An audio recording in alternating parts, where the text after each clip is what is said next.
Get Oh, excited, man. oh my God, I'm so excited. Oh, 1D&D.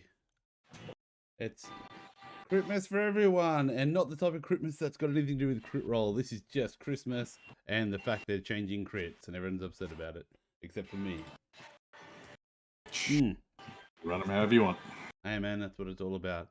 So obviously, at the top right, we've got a lovely picture of a ripped anime character, which is obviously the person in the middle over here, our good friend Froth.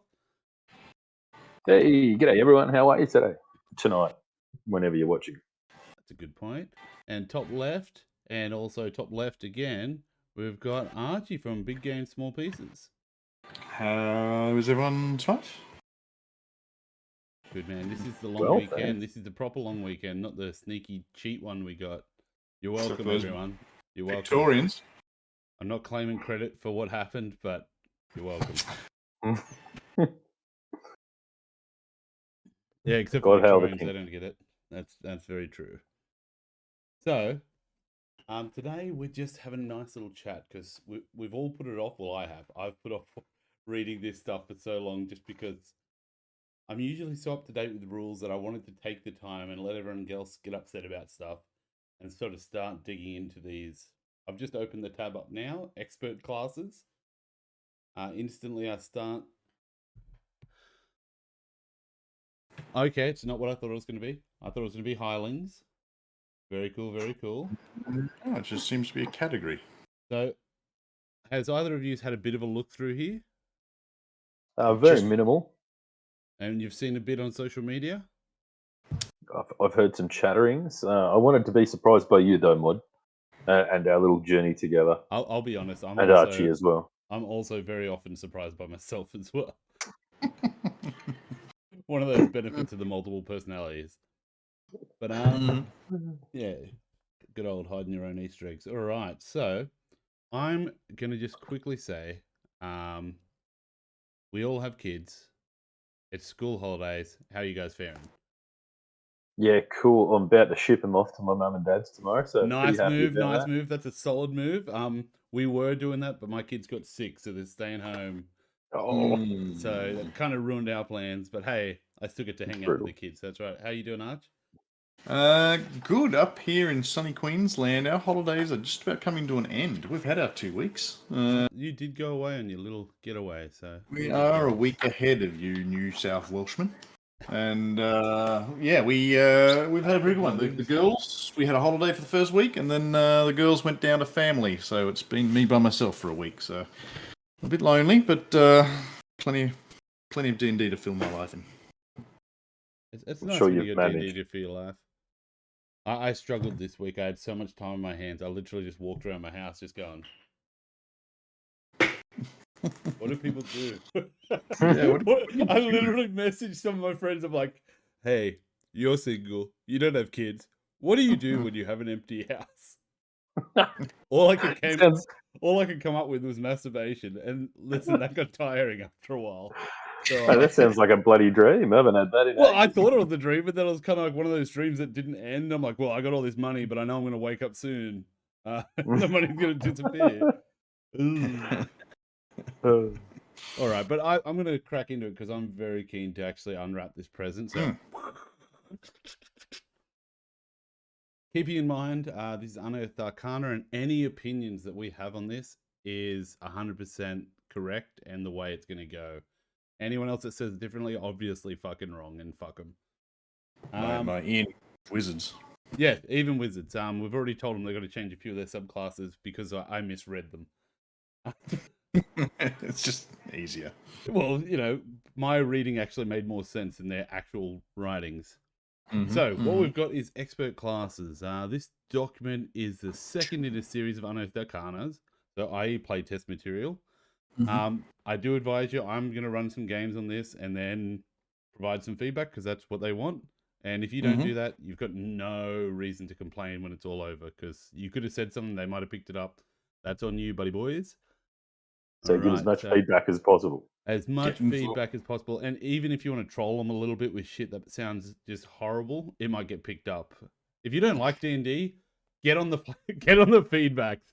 Say everything that you want to happen, and just ruin it make for everyone else. yeah, just find what people think's horrible and give it ratings out of 10, like 11 out of 10. Because All classes except for plasmoids will be deleted. Oh god, yeah, that'd be amazing. That was an experience of a lifetime. Plasmoids and changelings are my new favorite thing. Hello, my name's Moopledorp. So, first things first, we've got expert classes. 3 classes appear in the document. Each one a member of the expert group. The Bard, the Ranger, and the Rogue. Each class appears with 1 subclass. More subclasses will appear in later months. Feats follow their class description. I'm not going to read all this. Spell lists. Okay, we saw a bit of this in the first Unearthed Arcana. It's now Arcane, Divine, and Primal. We can guess what most of those mean. If you want to guess which one the priests had, which I've just looked at, is not going to be Arcane or Primal, is it? Is it Divine? 3 points for Froth. Oh, mate, you're on fire today. We've got this. You're behind. It's unfair. We keep bringing him back.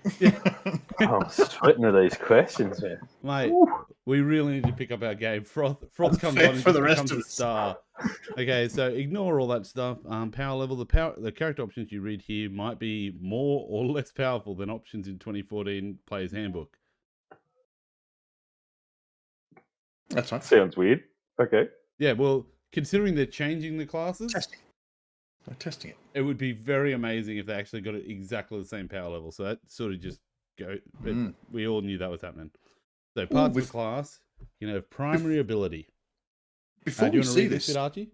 I was thinking, before we even look at this, what do you reckon of these 3 classes needed a bump to improve them? Like we're about to look at it now. What do you think of these 3 classes actually needed a bump or a change in some way before we even read it? I think that, unlike most people, I actually think the classes that needed the bumps the most already received them from the Divine Saint Tasha in Tasha's Cauldron of Everything. In fact, they might have gone too far. Because it was just those subclasses. Yeah, well, the rest of the subclasses are crap now compared to that. Yeah, no, but the subclasses in Tasha's are amazing for Monk and for Sorcerer. A lot of my friends that grew up with D&D, when they talk about Sorcerer in 5e, it's a joke class. They wouldn't play it. They wouldn't recommend it to everyone. There's not much to it. It's one of those classes that you can play it to win, and you could be you could build a Sorlock with multi-classing and just destroy the game. But for someone that isn't doing it just to mess with people, a lot of harsh things have been said about it. But Bards, Rangers, also the rest of them have been pretty good. Like, realistically, looking at the rest, Rangers also got a bit of a buff, so I guess they're a bit more up there. But I think Rangers need to secure their support animal in some way. Should be a bit more spread. I know that they're fixed in one of the classes, and the first one there was a bit rubbish. Sven. Yeah, no, 100%. But they kind of did the Tashes with the optional class features. They said you can now have a animal commander on a bonus action, a whole heap of stuff. Yeah, and the Rogues have been pretty staple for a while now. Their slippery mines, their trap things, they're jumping up and stabbing something for a lot. That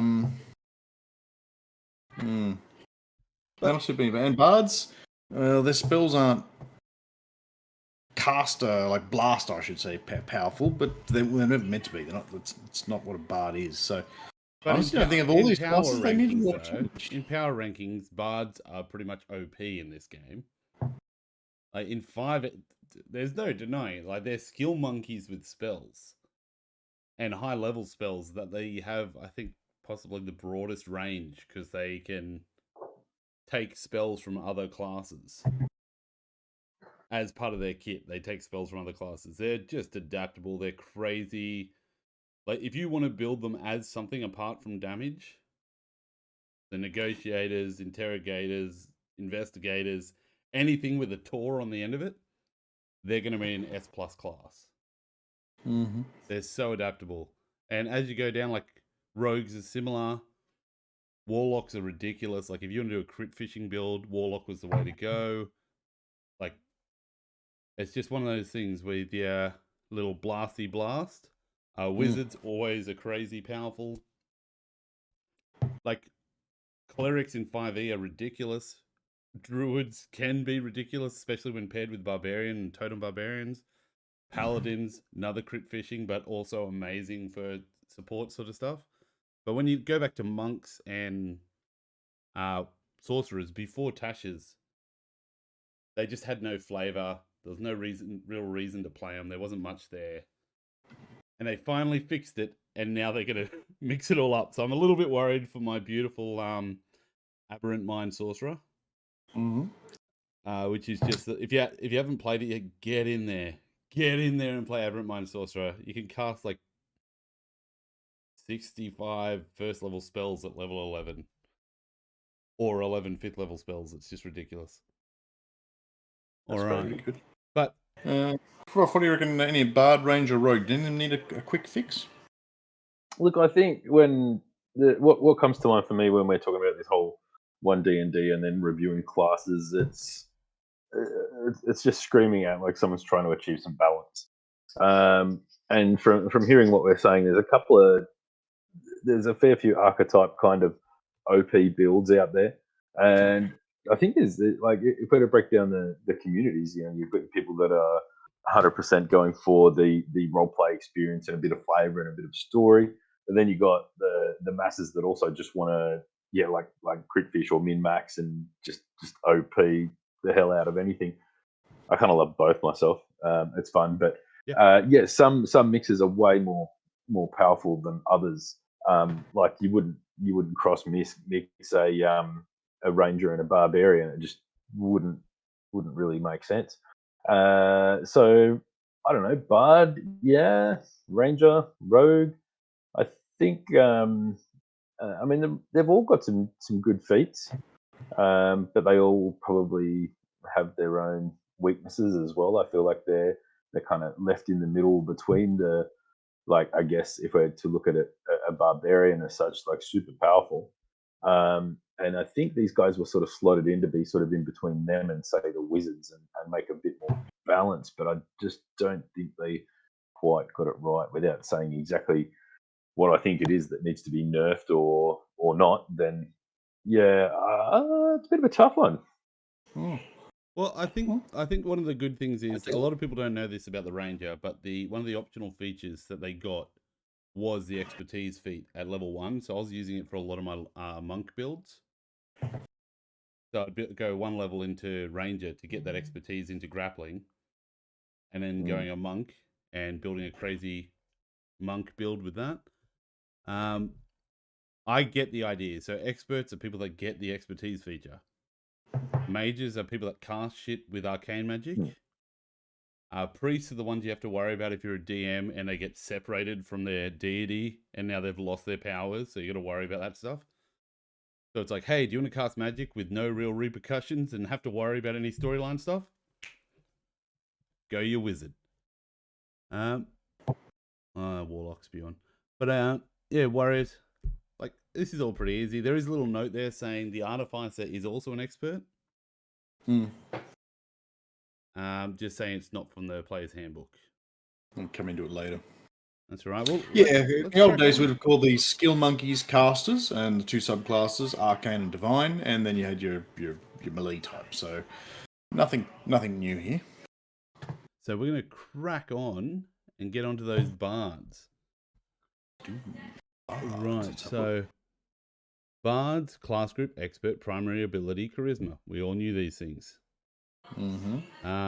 Blah blah blah blah blah. Masters of many things. Blah blah blah blah blah. Musical performance. Jest. Singer, poet, tavern, jester, royal court. So not every people that does that shit is a bard. Cracking through.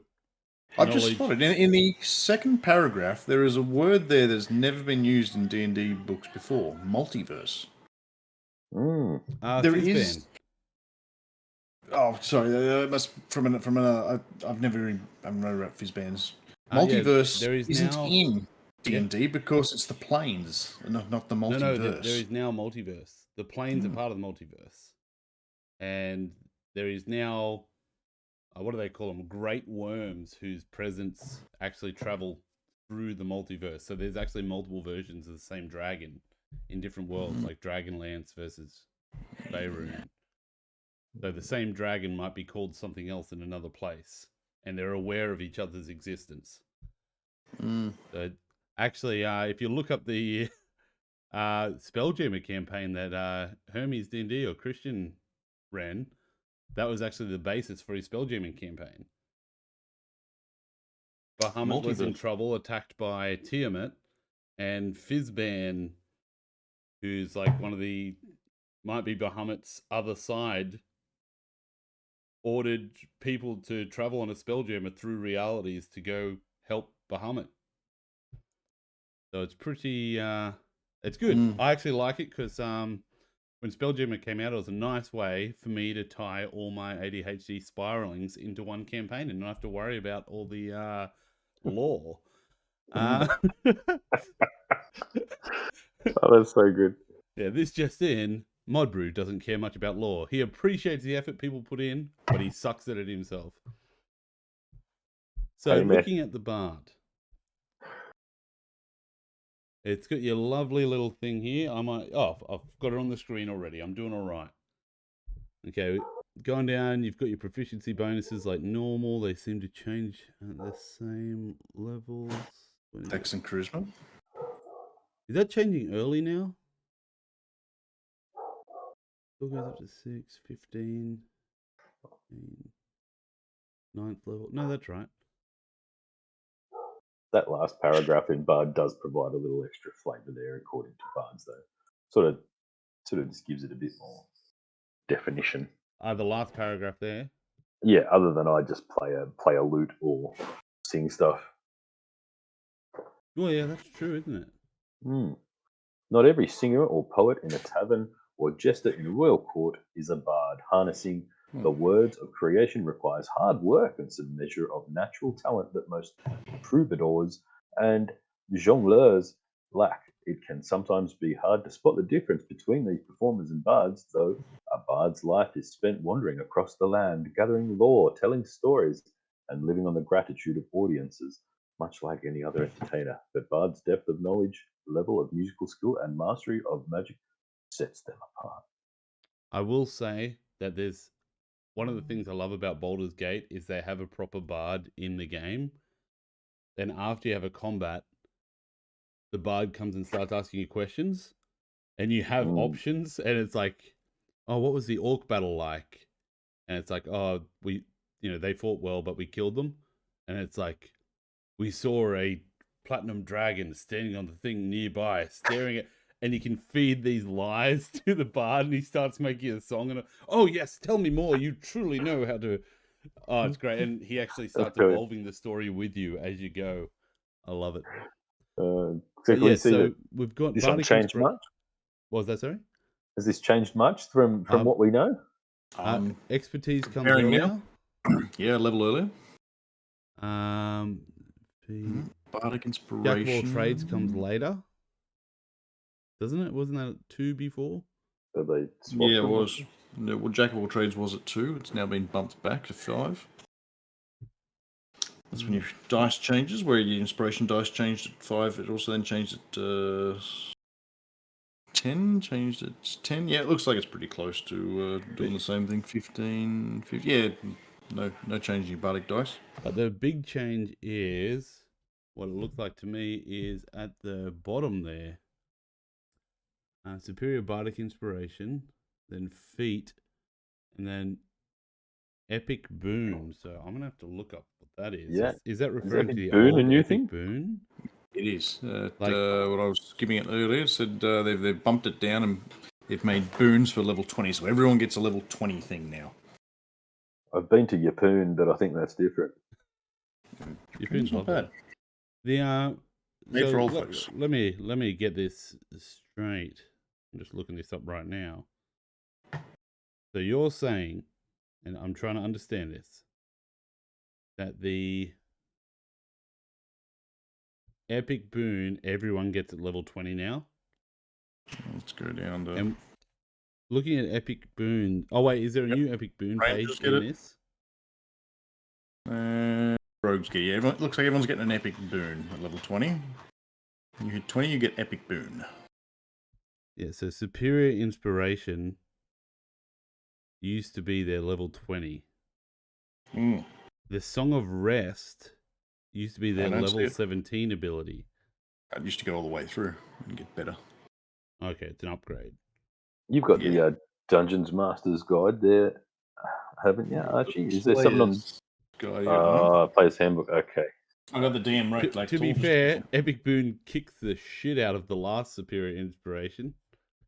The last level 20 was when you roll initiative and have no Bardic inspiration, you get one.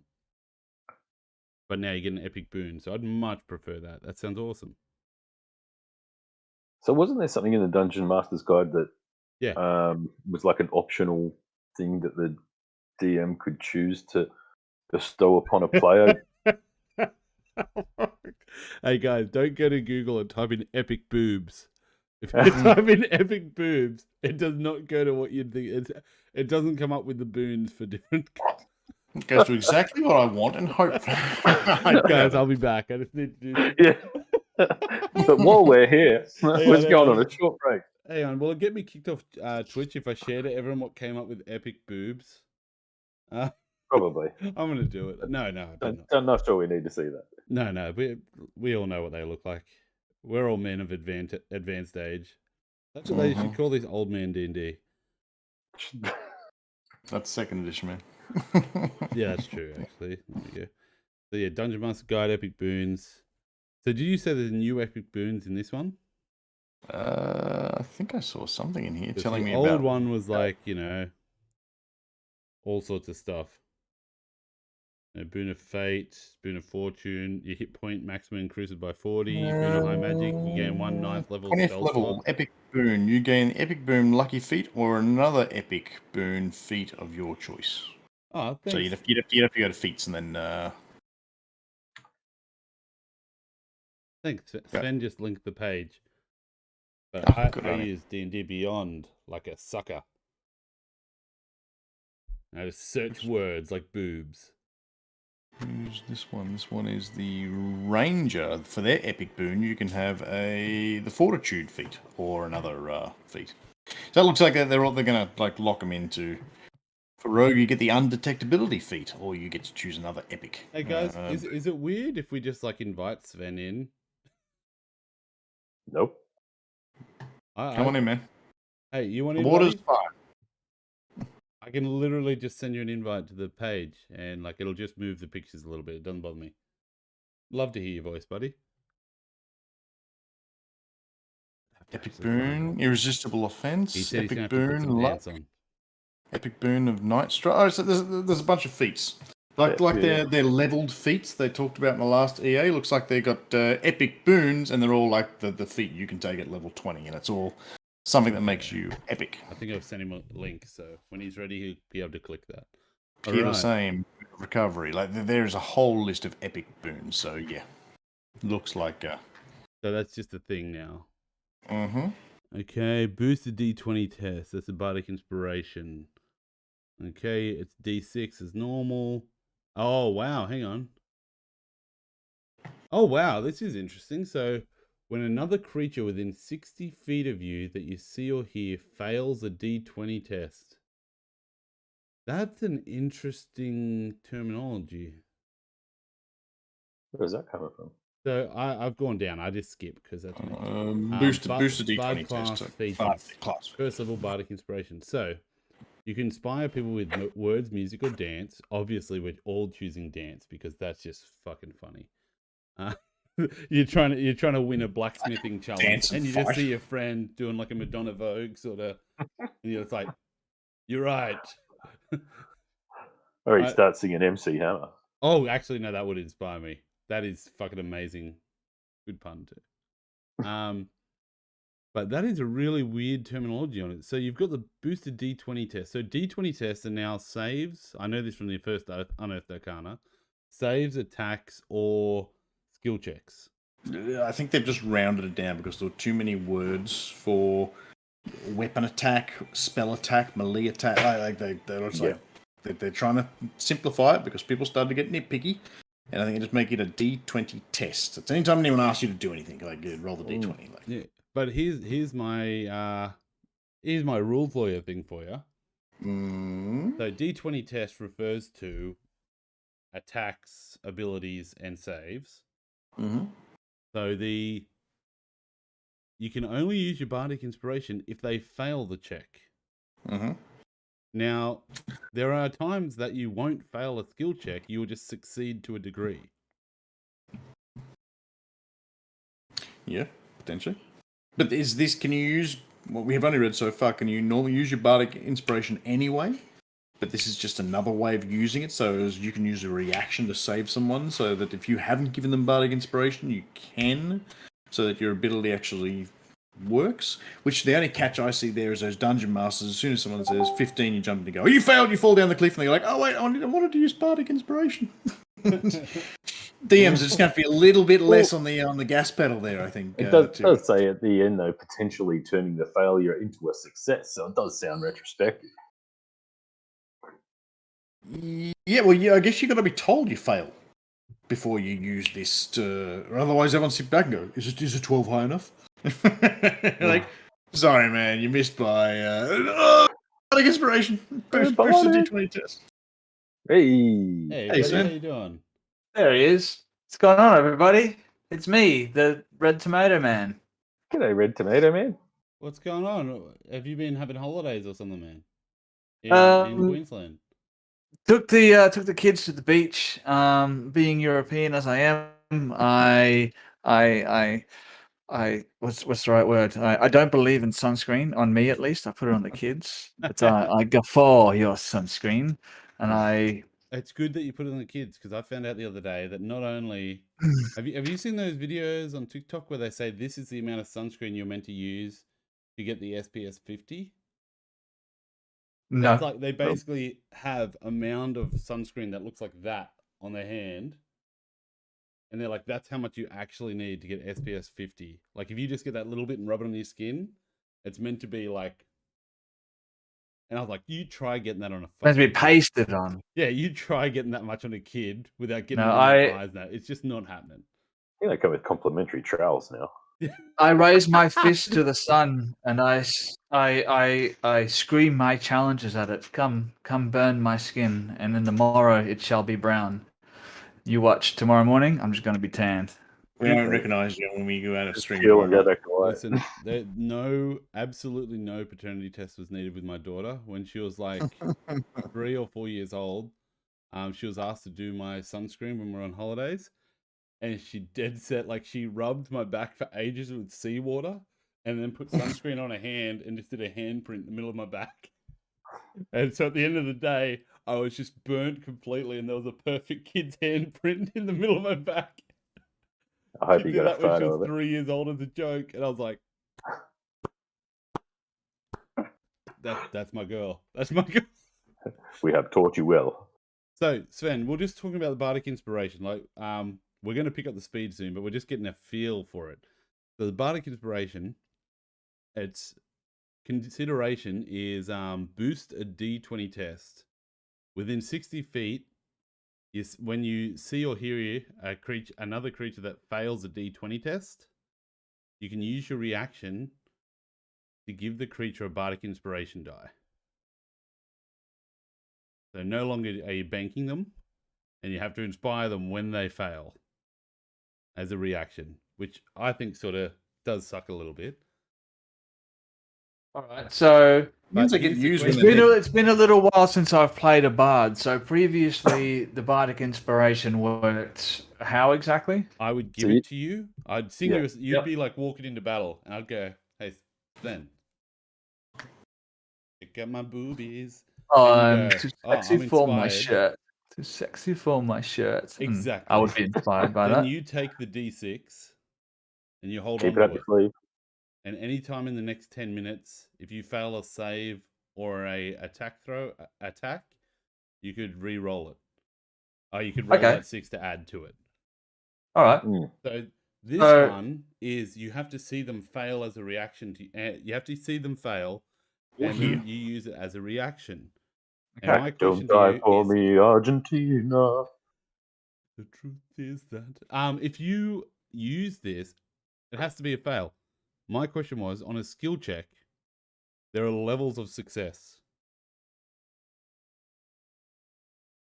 So let's say you're doing blacksmithing and getting over 30 is a godlike weapon. Getting over 24 is I obviously would allow them to use it.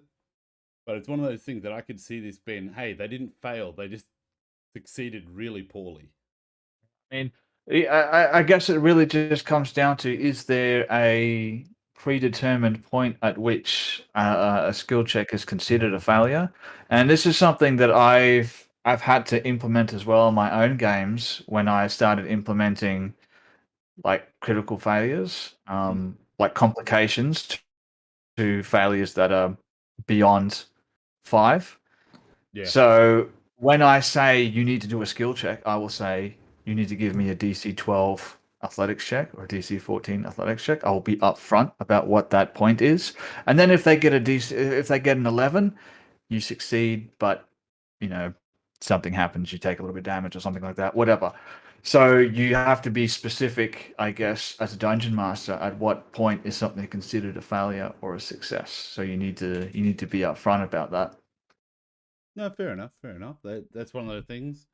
It's all right. Like, it's neither here nor there. This one is a little bit weird because the old Bardock, you could only do saving throws and attacks, and then you could do. Oh, sorry. But now that's right. Actually, that's how it was.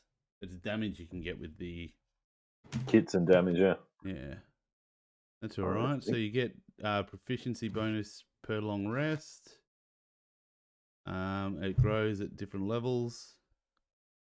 Next thing is expertise.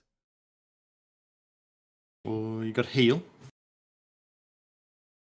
You can, when you use your reaction, a number of bardic inspiration dice restore a number of hit points equal to the creature number rolled. Immediately after another creature within 60 feet of you, you can see he takes damage. All right, so this is just like, oh no. Yeah. All right, this is also your bardic inspiration. Yeah, to take some damage off. I barely mentioned it. It's like, it's not even as good as like the fighting style of protection that a bloody paladin and fighter get. I think that's D10 plus your level, or D10 plus your strength modifier reduction. But I guess the point here is, and I'm seeing reaction for use for bardic inspiration die for both healing and for inspiring people. As a bard, you're not a frontline fighter. You're pretty much never going to use your reaction unless you have a spell that uses a reaction. And if there's a spell that uses a reaction, what is it? It's going to be like Featherfall or something like that. You're very rarely going to use it. So I guess one of those famous this gives you a little bit more action economy of what you can do in an actual combat scenario and situation. Some more variety, I suppose. Pretty the name of the game. More balanced, hey? I like it because when you actually use it, it counts. Yeah. The amount of times a bard gives away these abilities and people just don't use them.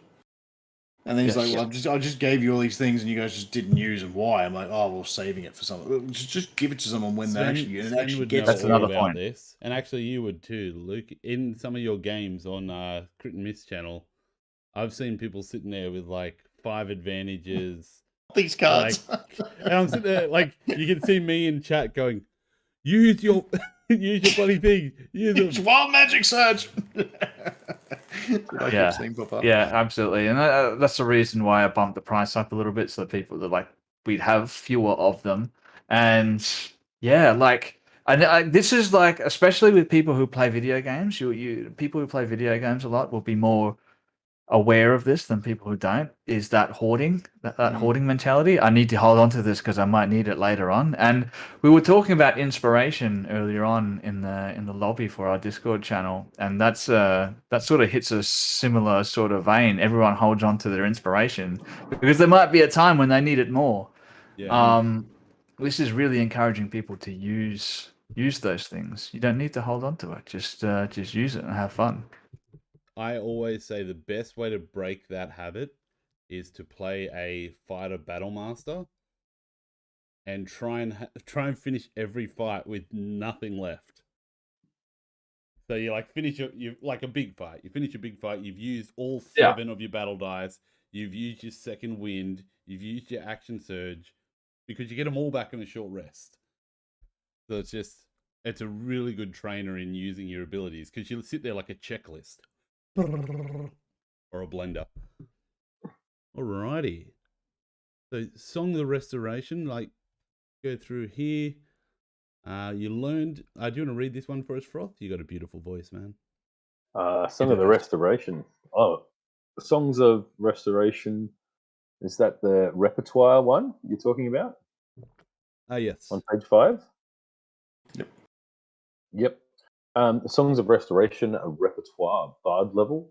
It's got 2nd healing word, 4th lesser restoration, 6th mass healing word, 8th freedom of movement, 10th greater restoration. 3rd level bard subclass. You gain the College of Law subclass or another bard subclass of your choice. The College of Law is detailed after the bard's class description, and other subclasses will appear in future Unearthed Arcana series. Perfect. What, So just this lead in. Looking at that, like those spells that you have, you always have those spells prepared. Like that is ridiculous. Like that is an old feature that when Luke gets back, he'll be able to fill us in. Luke, can you remember this from 3E? Can you remember this from 3E? The Songs of Restoration, like you always have these spells, like the healing word, lesser restoration, mass healing word in your spell list, and they don't count towards it. When you're playing 3rd edition as a cleric, there was a big list of your spell domain spells. Domain spells, yep. That you always could use. Like if you took a whole heap of different spells, you could use like your spell slot for one of your healing spells if you took the healing domain. It feels very much like your healing domain if you're in the bard class now. Yeah, well, your divine spells you automatically have memorized, you can cast at any time, and depending on what type of god you worshipped, you could also trade spells immediately for certain spells. Yeah, what's that called again? So if you're a good cleric, you could immediately change your all spells to cure spells. Yeah. Like any level spell becomes a cure spell because that's what you do. You cure them. And if you're a bad cleric, I think it was inflict wounds, and other clerics can do other things without getting too far into it. That's amazing. While you're looking for that, we're just going to start picking up the speed because Froth needs to get off, and I want to get through to some of the stuff. So, just got to get off. We don't need to do that. We talked about epic boobies before. We don't. I do love epic boobies. That's why I need to get that. That's horrible. I've still got them up on the screen just in case anyone wanted to see them. Did you find it there, Luke? That's right. So we got feats. Jack of all trades is the same. Subclass feature. Short rest or a long rest. Yep, cool. Feat. Magical secrets. I love that. That's bloody cool. Further magical secrets. And how does that compare? I just want to have a look how the level compares. God damn you, Twitch. Okay, I'm just trying to get a handle of how do bards prepare their spells, because it used to be off your certain amount plus your casting modifier, or or whatever, and that would tell you what you knew. Oh. This section provides you recommend spells that you prepare at each bard level. Look for your bard level, and you prepare the spells on that and lower on bard levels. Whenever you finish a long rest, you can change these spells, as explained in the. Has the druid spell been changed? Has the name of that been changed? Haven't seen druids yet. They were talking primal, which Arcane, was divine, or primal. I expect druids rangers to potentially be on the primal. It's a bit weird. I always thought druid It used to be divine. Yeah, I would have said divine. But I believe that there was just the Druid spell, Druid Divine and Arcane, but I guess it's been lumped together, Rangers and Druids into Primal. Yeah, like honestly, I thought Primal would have been like sorcerers. I completely misread the titles of that. Like to me, Primal is like uncontrolled, and while I think primordial. Yeah. Is this easy? Like, tell me, guys. You've now been. We're gonna play a level 7 campaign. You're a level 7 bard. Look at this list. Do you understand how many spells you know? Nope. Wait, yeah. Because obviously it's level 7 and below, so 4th level all the way. You know all those spells, but I mean, does that read easy for you guys? Let's have a look. Where So are you you looking at? Sorry.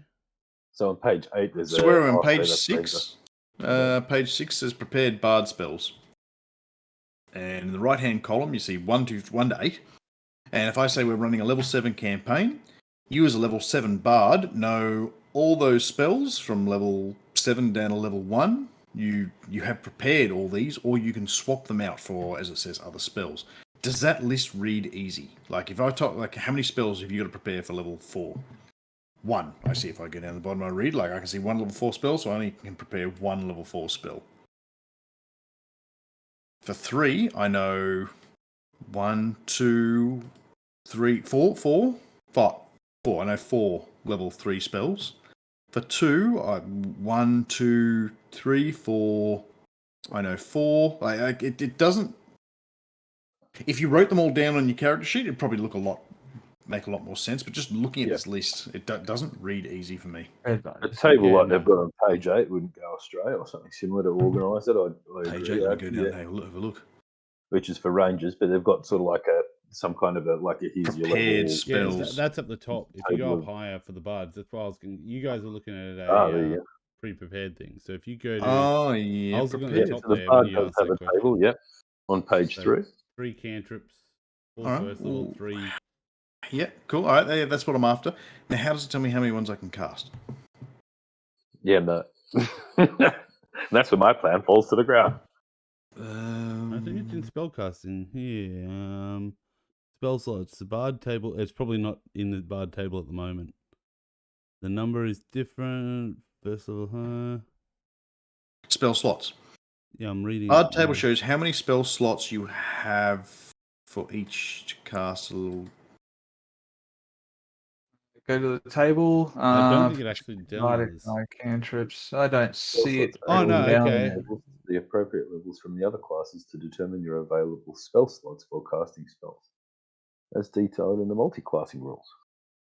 I think they've messed up the wording on that table. I think that's meant to be spell slots. Well, it says spell slots. Go back to your bardic thing. Level 5 bard can cast 4 level 1s. If I scroll back up, level 5 can cast 4 level. No, that's not the table. All right, where's that table?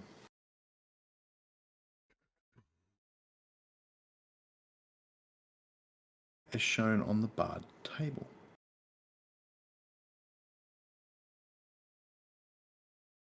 Honestly, guys, I don't think we should worry about this because I think they actually screwed up the table because it doesn't say spell slots on it. So I think maybe they edited it out and didn't put it back in. Well, so the bard spells, prepared spells per spell level. This is what you can prepare. Now, unless we're reading, unless they're going you've back got to to cast it. preparing That's how you. Unless they're going back to preparing spells rather than spell slots. That's right. Bards don't prepare spells. It's a wizard thing, right? No, but right? I mean, back in 3rd edition and that, you didn't have spell slots. I reckon this is you just knew so many spells. Yeah. No, but you had to say which spells you were taking and how many. So you'd say, I'm taking 4 cure wounds. So you prepared the components. Whereas this doesn't have spell slots written on it. So I think they just screwed up. Yeah, I think someone wrote it up without the spell slots, or maybe they're going back that way because I know that a lot of people used to like it that way because it made more sense. I hated it because it took way too much time to organize. Like if you said to someone, "Okay, we're starting the game," and they went, "Hang on, I just got to level up." And I think the problem there was you had to choose your spells in advance. You had to have knowledge of what was coming up, which means that if you chose the wrong things, well, guess what? You shit out of luck as a spellcaster because you chose the wrong spells. Yeah, And it wasn't like this one now where you could choose a whole heap of spells and then how many times am I going to use it? You'd actually have to say, I'm taking 3 casts of fly at 4th level, which is, no one's going to do that these days. Like I was just playing Baldur's Gate today. I know exactly what you're talking about. That is but the originals. Yeah, the 1 and 2. Yeah. Yep. So this is like, I don't think we should worry about that because I think that's honestly going to change. I think they're going to put it in clearer. The magical secrets has moved forward. So looking at, moved back, sorry. So it used to be at 10th and 14th level, I believe. And it's now at 11th, 15th. But it also used to be at 18th or 19th. 18th level. So it used to have 3 lots of magical secrets. And now there's only 3. I mean 2. But yeah, so epic. Here we go again. Talking about preparing spells again in the magical secrets. Yeah, so maybe they are going back to it. I really hope they don't because, like, should it not be detailed here if they're changing the way that that spells work for bards? So should it not be written down somewhere at the top? Sorry, I just came into this a little bit late. No. This is exactly where we're up to. So the end of the game is, if it turns out they are going back, we were the first to crack that code because I've never heard anyone speak of it. But to be fair, I haven't watched any videos on this on purpose. So I'll find out tomorrow. But I don't think that's the case. I think someone from old D&D just wrote this up wrong. Like someone that was playing 3rd edition the night before just wrote it up about preparing spells and forgot about spell slots. Yeah, but it's been done multiple times. It's like I can see it at the top right corner there. Prepare spells. Prepare. It's again. It's always prepare. Yeah. Oh well. Maybe that's what. Maybe that's just for the bards. It could be where they're going for the bards. The bards have to prepare stuff. That's kind of like their nerf. Because bards are pretty OP in 5e, so maybe this is their way of bringing them down a peg. Because it is saying that, like, whenever you finish a long rest, you can practice your bardic arts and replace any spells. Like, I think it's assuming prepared spells. Where's this? Yeah, where's it? I think you cracked it. Froth. Yeah, that's on Froth. You cracked it, Froth. You cracked page 5, it. top left. Second paragraph down, prepared spells, and then go down from there. But yeah, there's a little bit of info on it there. But I mean, this is the whole point, right? Let's sit here and see as a group of DMs how it feels, how we translate it, and what the feedback would be for our dear friends at D&D Beyond. I love this. I actually love this. So they are the bard class, and their new thing is preparing spells. Let me have a look at the good old player's handbook here. Bards used to learn spells. Yes, they did. So you just had to pick which ones you were going to learn, and then you're stuck with them. Let's All right. Sorcerer. So spell slots per level. It's written in the bardic table here in the player's handbook. Spell slots per level, and this it says prepared spells. So yeah, I think we are moving from just spells known to having to prepare spells that you already know. As does a wizard or whatever. I love that. So that's how the wizard does their spells, right? They prepare their spells. Yeah, you know a lot of them. You could learn them all. But you have to have the certain ones prepared. If I'm not mistaken. Yep. Go. And the musical instrument used as the spellcasting focus for the spell. Oh man, when I pull out Quentin Filius Vellardiel the Seventh, I'm gonna have a look to see if he's gonna play the same way. Oh my god! Is that a normal ability that improved cutting words? Is that what it was for the? but he law barred before. Because how did I not pick up on that? That seems like something I would have abused. That can't be what it was. Healer skill, additional magic secrets, cutting words. Okay, so sorry, I'm just skipping forward because I'm just unwrapping my Christmas presents as fast as I can. Is that the 10th level? Level, yeah. Improved cutting words. Whenever you use your cutting words feature on a creature, you can deal psychic damage to that creature equal to the number rolled on the Bardic Inspiration die plus your Charisma modifier. It's not here in the player's handbook, so this is a new skill. Yeah, but what's that, like a D10 plus 4 or 5? A D12 plus 6 at max level. That's pretty good for nothing. Plus 6? I don't know. All I get out of that is someone going, yeah, your bum. That's what it is. Yeah. That's pretty Totally do you want to know what cutting words is? Have you ever seen basketball? Yes. Yeah, old mate's about to shoot a rocket launcher, and it's like, I heard your mum's going out with Squeak. Dude. Why is that an insult? It's such a good film. Dude.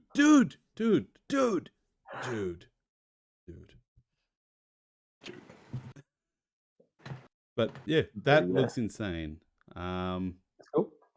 So they've buffed subclasses, I guess. Okay, Ranger. Ranger danger. I'm going to quickly go through. So now Rangers get expertise at first level regardless, without taking optional class features. Did they get spellcasting at level 1 before? Let me consult my player's handbook once more. For some reason I'm feeling third like edition they didn't. Took them a little while. I haven't played a Ranger in a while. Yeah, I can't. I know level 2 is different. I love this stuff, guys. Level 2, they started getting spells. I thought so, yeah. They get at level 1 now, which is good, because that's great for multi-classing. Getting expertise and a spell slot at level 1 is just going to make my monk ridiculous. What do they do with Favoured Enemy? That has always been an issue with Rangers. Third change. Yes, they've gone to... Dude, it's just Attach's mark. It's Attach's guide one. You always have Hunter's Mark spell prepared, and it doesn't count against the number of spells you can prepare. Moreover, you don't have to concentrate on the spell. Once you cast it, it lasts for the full duration till you end it as a bonus action, or until you are incapacitated. Okay, so that no longer locks into anything. Like, anything is now your favourite enemy. That guy, that you hate that guy. You've hated him ever since you met him. I only just met the guy, but I never knew that I've always hated him. That's how I feel a lot of the time. I'm not going to lie. Every time someone new comes to work, I'm like, I don't know this guy. I don't know why they're here, but I already don't like him. You're upsetting the balance. Okay. Well, that's always been a big issue with Rangers, is locking in. They say they're a forest ranger and the DM makes them go out in the desert, sort of thing. So that has always been a big issue. I was actually listening to the latest season of Dungeons and Daddies, and in one of it, the guy chose a ranger, and it's like a full urban campaign. And the DM's like going, "Oh, like listen, I'll change it." And he goes, "No, I will make this survival fucking feat useful." And the whole time, it's just him trying to use survival for fucking everything. It's very fun to watch. Go watch it, guys. It's very similar to the Glass Cannon, where one of them took Professor Fisherman, and he's trying to use Professor Fisherman for just about everything. He tries to rope it in however he can. Well, it's what you got to do, man. I've actually started making a video that I'm going to try and get a few of the DMs I've played under, come and talk about different types of negotiation between player and DM, because it's something that needs to, like, I think Hermes is probably one of the best I've ever seen at handling my playstyle. Because I'd be like, listen, I'm looking for a little bit of lineage. And he'd be like, all right. What do you have for me? Here's what I'd like to do. He's like, all right, so. Short story, no. Yeah, no, he was actually quite accommodating. So, looking at this, you get your spells. I do like that you automatically get Hunter's Mark, because that's amazing. In Tasha's guide, you had automatic apply as well, which was a little bit OP. So the first enemy you hit of a round, you could mark and do an extra D4 damage to them every hit. Which is why I built a couple monks as level 1 ranger. Because then you get 6 attacks with plus D4 damage, and then put Hex on them as well, so it's plus D6 for every attack as well. But it's good. It's good. Like, no complaints here so far. Fighting style, who doesn't like them? It'll be interesting if they keep all of them from 5E's new ones, because there is some crazy good fighting styles. More will come. More will come. I actually like the idea because I've seen the difference between 3rd edition and 3.5. I didn't get to live the change because I only found D&D like 2 years ago. Oh my god, probably 3 years ago now. Like, that was amazing. Like, I loved being able to take a feat to give my druid a wild shape as a bonus action. It feels very pigeonholy that you have to take the moon druid to get that. It seems like something everyone should be able to get. Third was good like that, especially with its specialist handbooks. Yeah, like it's. I think it could be really good for the game as long as they don't go a little bit. As long as it's all adaptable to electronic. Because if it goes back to paper, they'll lose like 20% of their base because people just don't like paper. Masters of the Wild, man. This is where all those feats were hidden. All that cool stuff. The druids and rangers and barbarians. So what do we got here, guys? Going through we got fighting style, ranger subclass, which is going to be the... What do they go for it? The hunter? Hunter. Okay, then feet, extra attacks, that's the same. Roving, your speed increases by 10 feet while you're not wearing heavy armor. You have a climb speed and a climb swim and speed. Swim. Yeah, you're made to be out in the wild, man. Bear Grylls. Makes sense. Makes sense. Sounds Yeah, like it a also says ranger here called Bear you can Grylls. get water out of a car battery. And drink your own urine. And drink your own urine, yeah. It's survive. Bear Grylls feet. Get an elephant dung. I need some. Oh, hang on. Level Tireless. 9, they get 2 more. Oh, that's the fucking... Look at that. Conjure barrage elemental weapon. Oh, no, just their level 9th level Skill proficiency. feature is expertise. You get 2 more expertise for the ranger. Can't see it. That's new. Bottom of page 10. Yeah, I don't have it open because I was... Oh, someone sent him the link. I apologize for Oh, that, it's Sven. in our it's in the chat in this actual Will he have video access to chat. it? Yeah, if he hits the top right button, Top right. with the question little mark thingy. speechy bubble thing, show chat, and away you go. So It'll pop up, tireless. and you can click on the PDF link. Because somebody was Expert organised. classes, is that the one that we're doing here? Oh, Yep. is this a new logo, by the way? What? Who? Yeah, it's nice, isn't it? Hang on, let me just minimize this so everyone can see that. If everyone looks up to the top of that stream, you'll see the chess piece / what are they called? Not dodecahedron, that's like 12. Isosahedrological thing. Yeah, that The word. D20. D3, yep. No, we want to use the proper word. But no, I love it. I love that one. That's a very nice one. Valiant is the man. Valiant.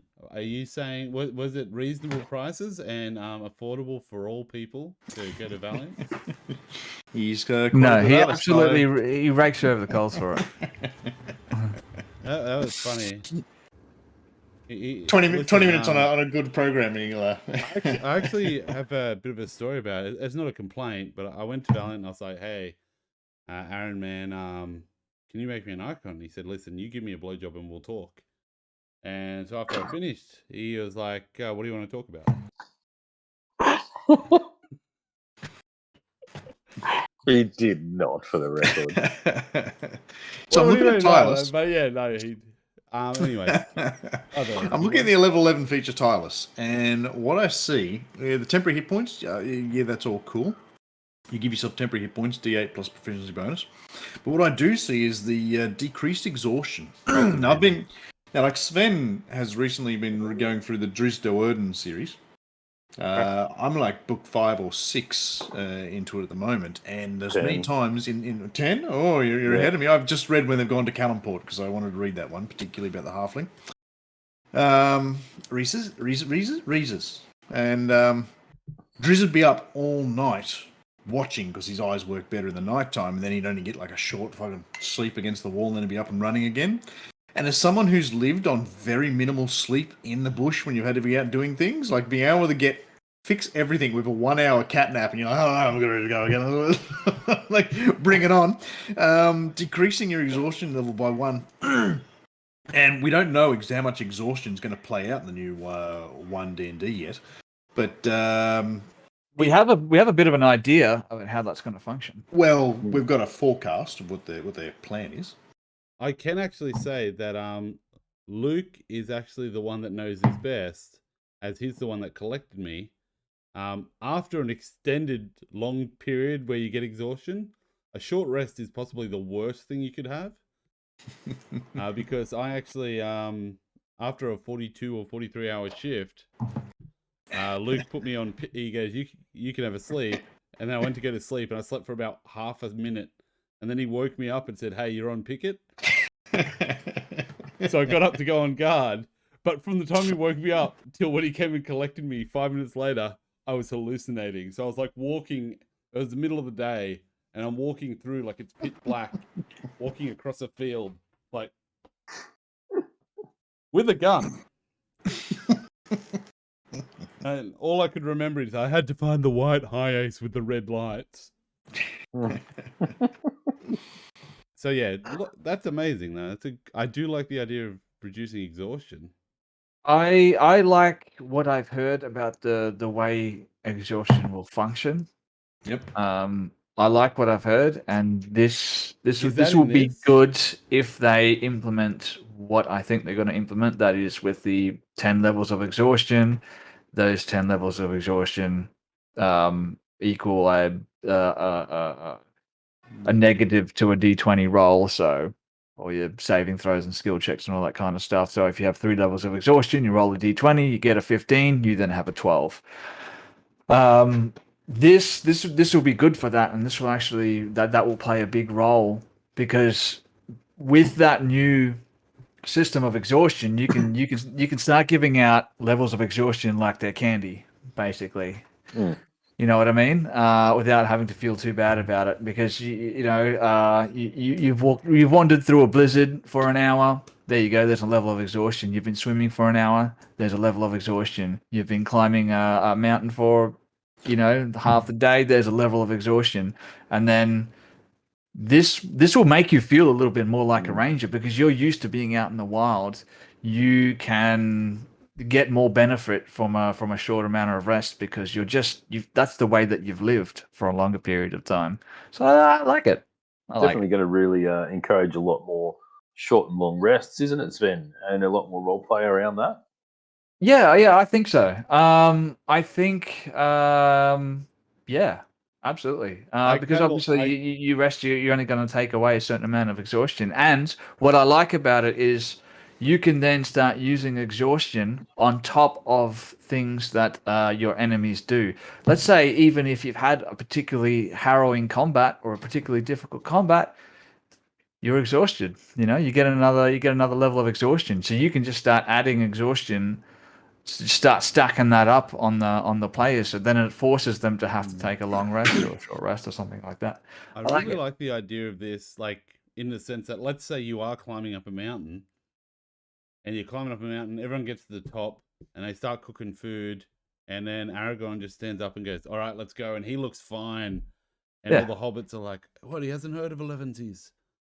Like, this is what that is. Like, he's ready to go. Yes, yeah, exactly. Because that's the way that he's been living, like always on the move, always having to be prepared to pack up and keep going. So I like it. It's Anyone cool. Who's sparred will be in a ring for 3 minutes, and you know things are getting tiring. I can't keep doing this. I need to take a break. I'm not just talking like a 2-minute break. I'm talking like I need to stop for a good while to get fully back to 100%.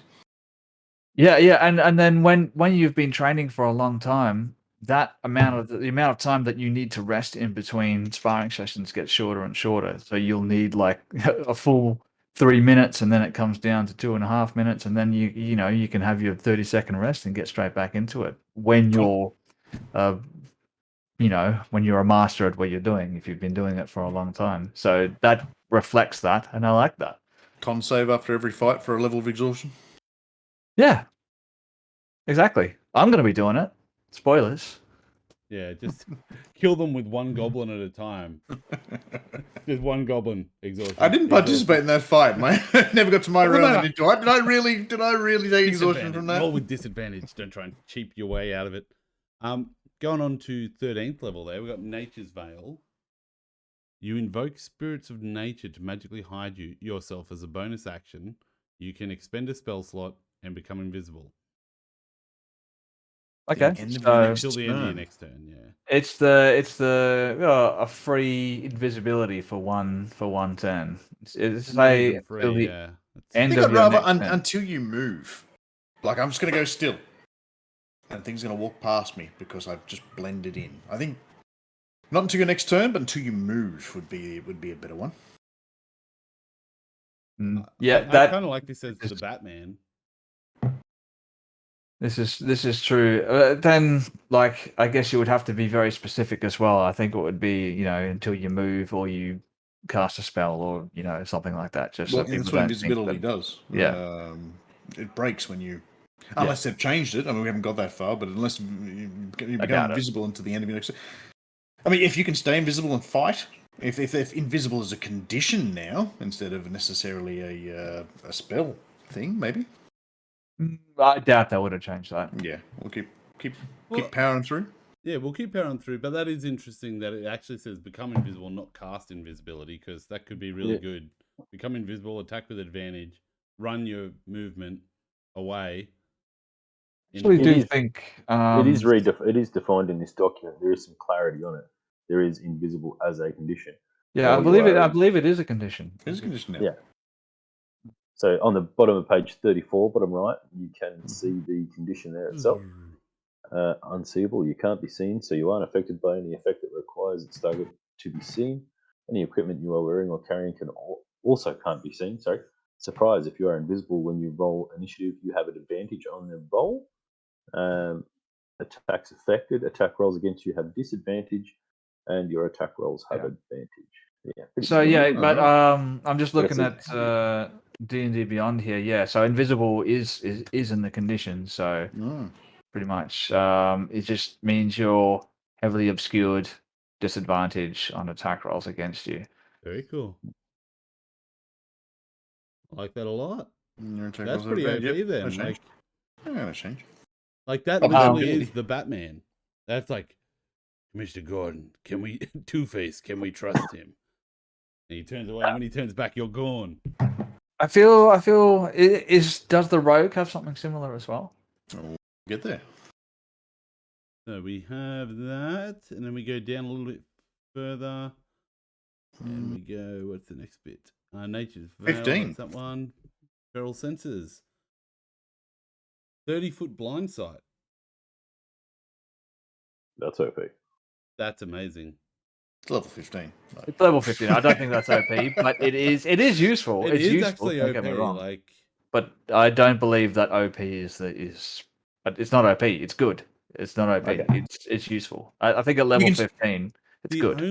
Because still sneak that. Devil's Sight and all those sort of things can still be impeded. Like they only see through darkness. They don't see through objects. I love this because it stands out as something. Like I think a lot of like tremor sense and those sort of people get blind sense, but out to 30 feet is more than most, I believe. Like most people get 10 foot at most. Oh yeah, 10 foot was usually, and then I know back in third you could get sonar and bat sensors, and that would they'd just keep blowing up and up and up through a feet tree. People who wanted to see in the blindness. Then dark. That's insane. I love that. Like I want to play a ranger now. It's got 10 meters. 10 meters is it's not huge, but it's enough for anyone who's coming near you. Yeah, that's And- John Wick ability. Again, I feel that reflects the idea behind the ranger, in that you've spent a lot of time hunting in the wild. You're not just looking, you're listening, you're feeling, you're smelling, you're sensing, even like maybe even like a magical arcane connection to the world around you, to nature around you. So I think it thematically, I think it works. And like you said, it is 15th level, and most campaigns aren't even going to reach 15th level. You know what I mean? Strahd, that's You know, stuff that goes after. campaigns do reach 15th level. There's plenty of them out there, but how many games continue on until they reach 15th level? So it's not going to be Most seen people won't that see it. often. Yeah, but it is good to have, definitely. Definitely. And then we got Foe Slayer, which is just Hunter's Mark goes to D10. Yeah, for that I'm looking like, on average, from a D6 to a D10, that's 2 points of damage per attack. You make 2 attacks at this stage I'm only tracking with extra attack. I haven't seen an extra attack come up yet. So you're only doing 2 attacks from best I can track here. So that's only an extra 4 damage a round. How long do fights go for you guys usually? Like, Wait, do you mean in rounds? Or do you mean in rounds. actual life hours? Because sometimes like 6 hours. in rounds, like what would you say? Like anywhere between 2 and 5. Yeah. Oh, So, I've been in some lately that are like 10 to 20. It's 10 to 12. Whoa, that's That's interesting. pretty amazing. I'm All impressed. right, let's blow it out to 10. So you're doing 2 extra damage, or 2 attacks for 4 damage. So it's an extra 40 damage over 10 rounds. Like, it's not wild, but I mean it's probably just tied into your damage progression. So Yeah, I mean it's a little something extra.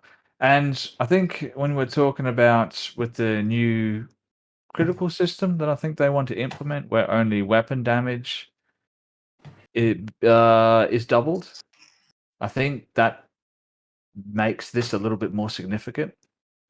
I believe. Yeah. I honestly don't know if they're going to keep that. They put it out there, and I honestly don't know if that's going to stay. There's been a lot of backlash from the no spells, no monster, no DM crit. So as a DM, I like the only weapon damage doing critical damage. I really dislike the fact that people hold on to smites for crits so that they can do ridiculous amounts of damage. I really don't like it. That's not the way that smites should work. I like it. What I don't like, of course, is the none of the creatures doing crits. So again, spoiler, Out of the Abyss.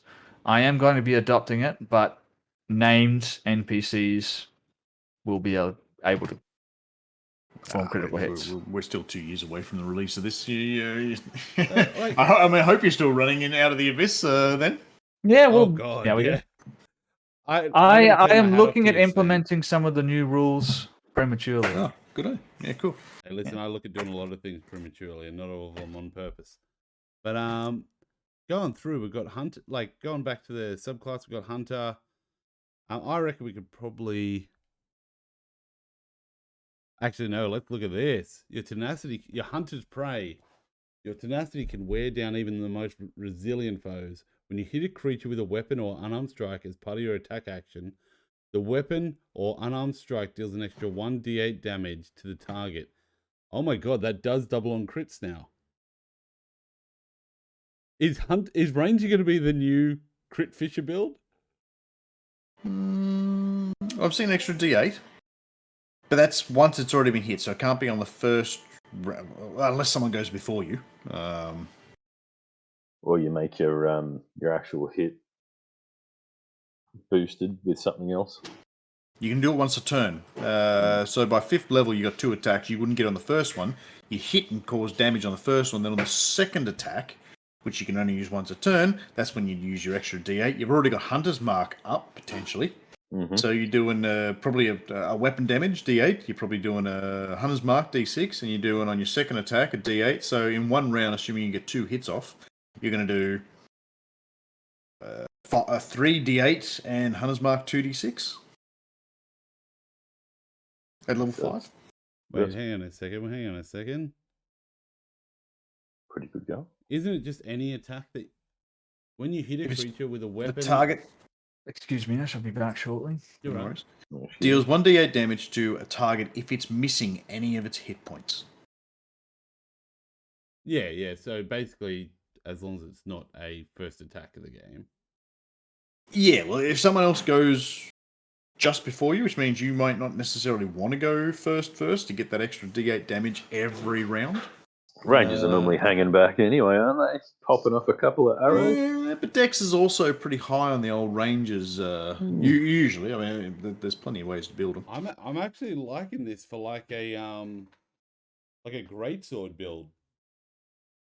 The one thing I'm finding with this once per turn, I'm playing a Genie Warlock at the moment, and once per turn I get to add my proficiency damage to my damage roll I make.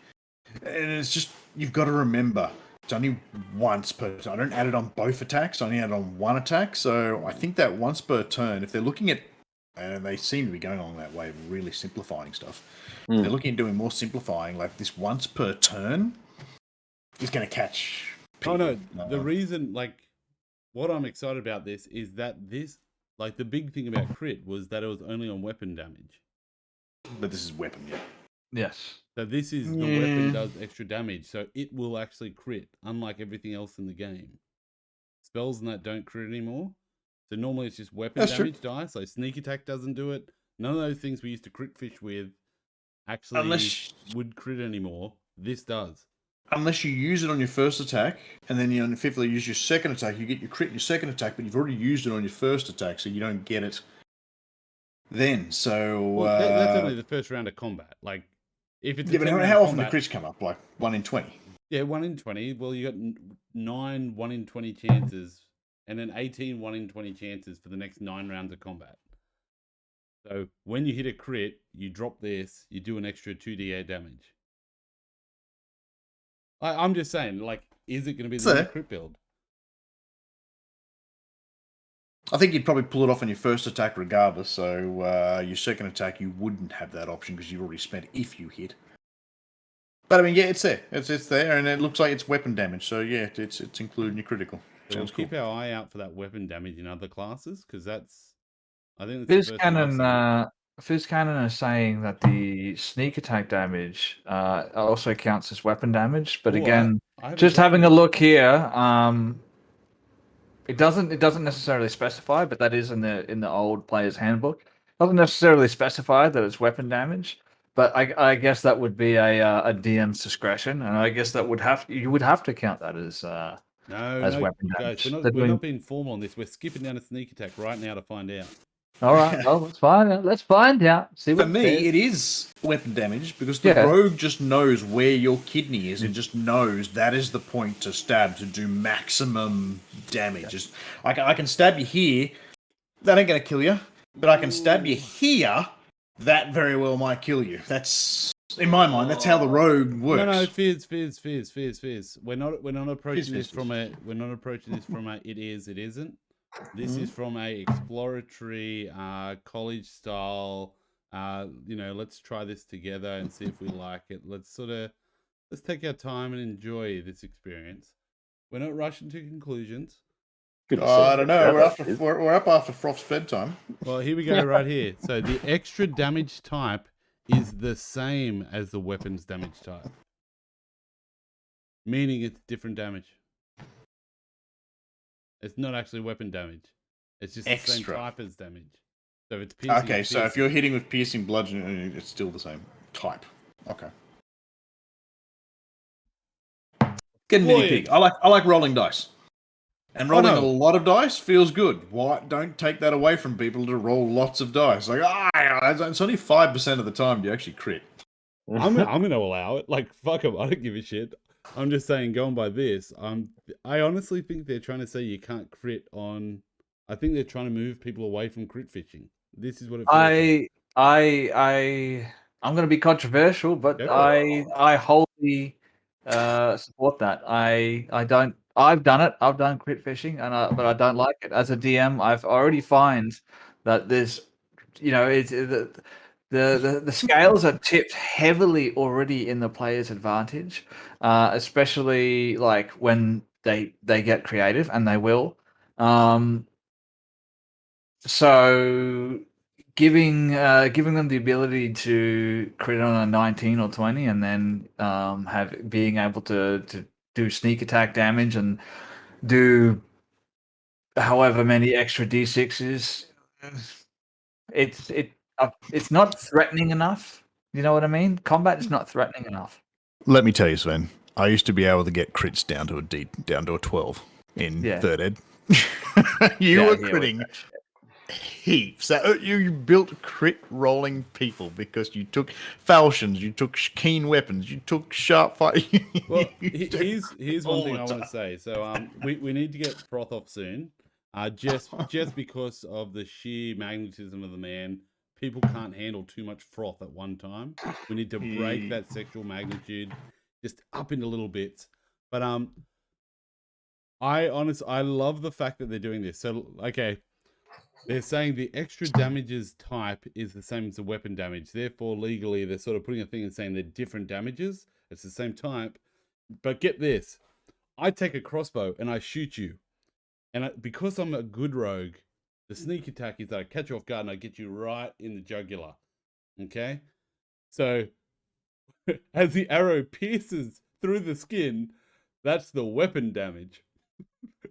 Then as the arrow moves slightly further through the arteries, that's the sneak attack damage. Completely separate. Can't double that damage.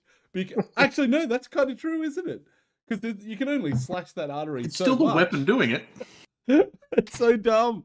Okay, we're all allowing this. Logic FizzCannon, must you're prevail 100% sooner or right. later. So, Froth, do you want to give us your final thoughts on that, man? Like, how do you feel about the concept of, let's go back to this ranger here versus the rogue. We haven't done the rogue.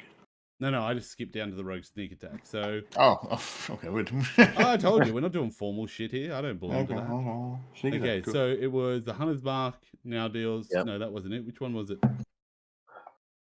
D8. Was it the feral senses you were talking about? No, not that one. It was the Foe Slayer, wasn't it? No, it was not. No. It was Oh the no, it was extra in the dead Hunter. hunter.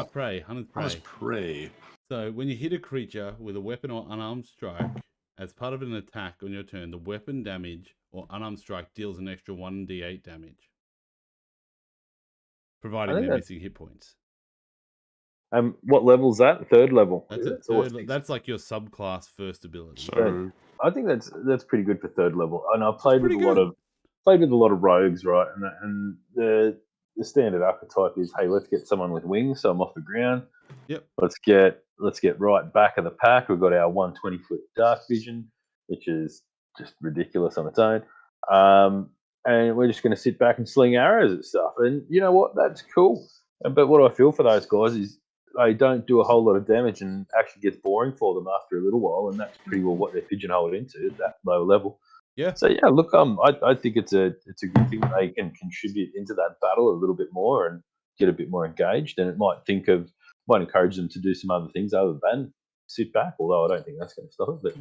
But yeah, because bow and arrow or a crossbow is still a weapon as such. Yeah. But, if you want to play 20 levels of hiding in the back and just shooting your bow, well, yeah, that's it. Cool. I'm really liking the ranger with all these beautiful new expertise plus maybe a strength ranger. Like, I would love to see a greatsword ranger. So you're doing grappling and getting extra damage with your unarmed punches to the chest and stuff. A range Barian. Yeah, range Barian. It's like I'm liking this. Now it's possible. Really Imagine liking this. you crossed up that with a barb and you're doing an extra D8 on top of your barb D12. That's a little bit rough. Ooh. But speaking of which, I might take a quick break and That's right. catch you back shortly. I'll get another coffee so I can stay past my bedtime. Is that all right? Cool. I just didn't want to get you in trouble, man. Awesome. I was going to say I'll do your deal. I'll get a coffee and we'll hang up a little bit later. Hell yeah. All right. That sounds like a deal, man. We'll wait for you. Okay, now that motherfucker's gone, let's talk some shit. Play the waiting music. Duh, duh, duh, duh, duh, duh, da, da, da, da, da, da, da, da, da. He's not back. All right, let's move on. Let's move on. Hunter's Law. Do we want to keep going through these? We'll go through quick, man, because we've got so many classes. Yeah, we'll get Rogue next. He'll be back in time for Rogue, surely. So multi-attack, Conjure Barrage doesn't count, so I like that. Oh, that's cool. The spell's damage is reduced by 1d8. Oh, wow. That's interesting. Have you ever seen that happen with any spell? So you now always have, this is a 10th level multi-attack. You now always have Conjure Barrage prepared. It doesn't count towards your number of spells you can prepare. Now, I've never heard of this before. This is like reverse leveling spells. You can also cast the spell with a first and second level spell slot. But when you do, the damage is reduced by 1d8 for each spell slot level. Because it's a third level spell. Okay. Yeah, they're going to low cast it rather than. I've always had this thought about spells like, all right, Fireball is a action for this at third level. But what if 2 people can together cast the spell over 3 rounds and only use a level 2 slot each? Like melding castings to make ritualistic like things, which is why why it's advantage. Why it's an advantage to bring another caster in together and go, well, hey, we're going to get the drop on these people. All those cultists are down there. Let's you and me sit on this hilltop and cast Fireball as a ritual together. Because it takes 3 people or whatever to make the ritual. And it's going to take us 3 minutes to cast Fireball. And we get a free cast of Fireball. And then after that, everyone goes running down. And then we go. Because Fireball, as you know it, is the most combat efficient version of Fireball. Yeah. But to get there, someone would have had to have started when they first started, like, all right, Fireball casts 10 rounds and it's a level 2 spell. Well, that just ain't going to cut it.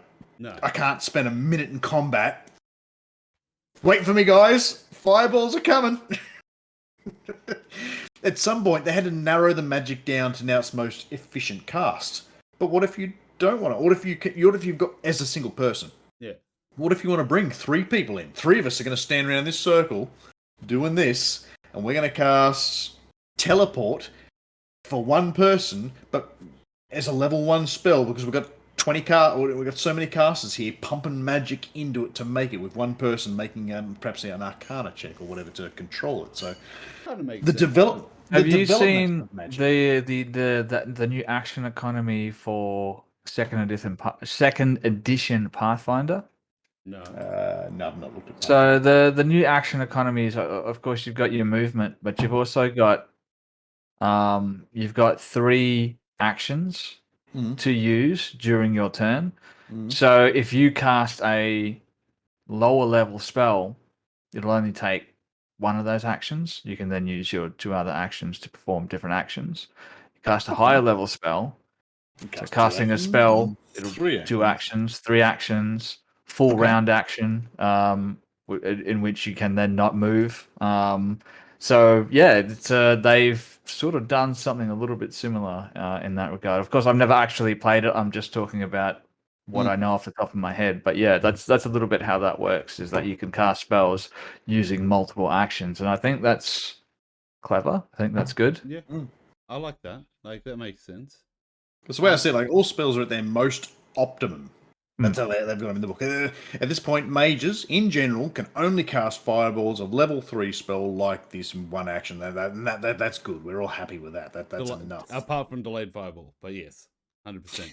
But if you're inventing spells, if you're coming up with spells, if you're learning spells as a roleplay thing, like, oh, I've just learnt, I'm only a level 4 wizard, I'm not level 5 yet, I haven't learnt my level 3rd level spot, and I'm working on Fireball here, and here's me role-playing, learning the spell, because I've got to keep stopping and checking and reading that's why it takes me so long to cast, because I haven't learnt it yet.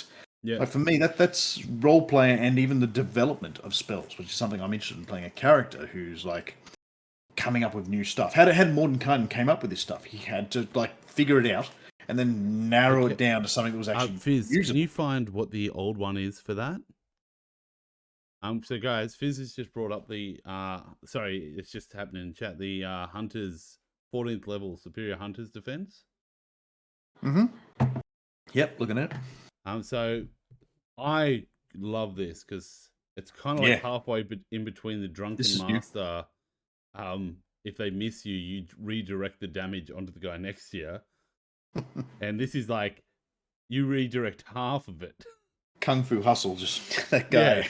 Yeah. I love this. So yeah, like you get hit by an attack roll, you use your reaction to halve the damage. So it's kind of like the rogue's not evasive maneuver. What is that goddamn thing? Evasion. No, not evasion. That's don't take damage. Half damage. One of them's for AoEs. One of them's just god damn it! I should know this. You should. I am. I'm writing down how disappointed I am in you. That's all right. I generally assume people are disappointed. Uncanny dodge. Thank you, Fizz. You're rocking it tonight, buddy. Uncanny dodge, but basically the uncanny dodge is you take half damage. This one is you take half damage, but that other half is directed onto somebody else that's not you or the attacker within 5 feet. It's great because you can direct it onto someone you don't like in your party. Yes.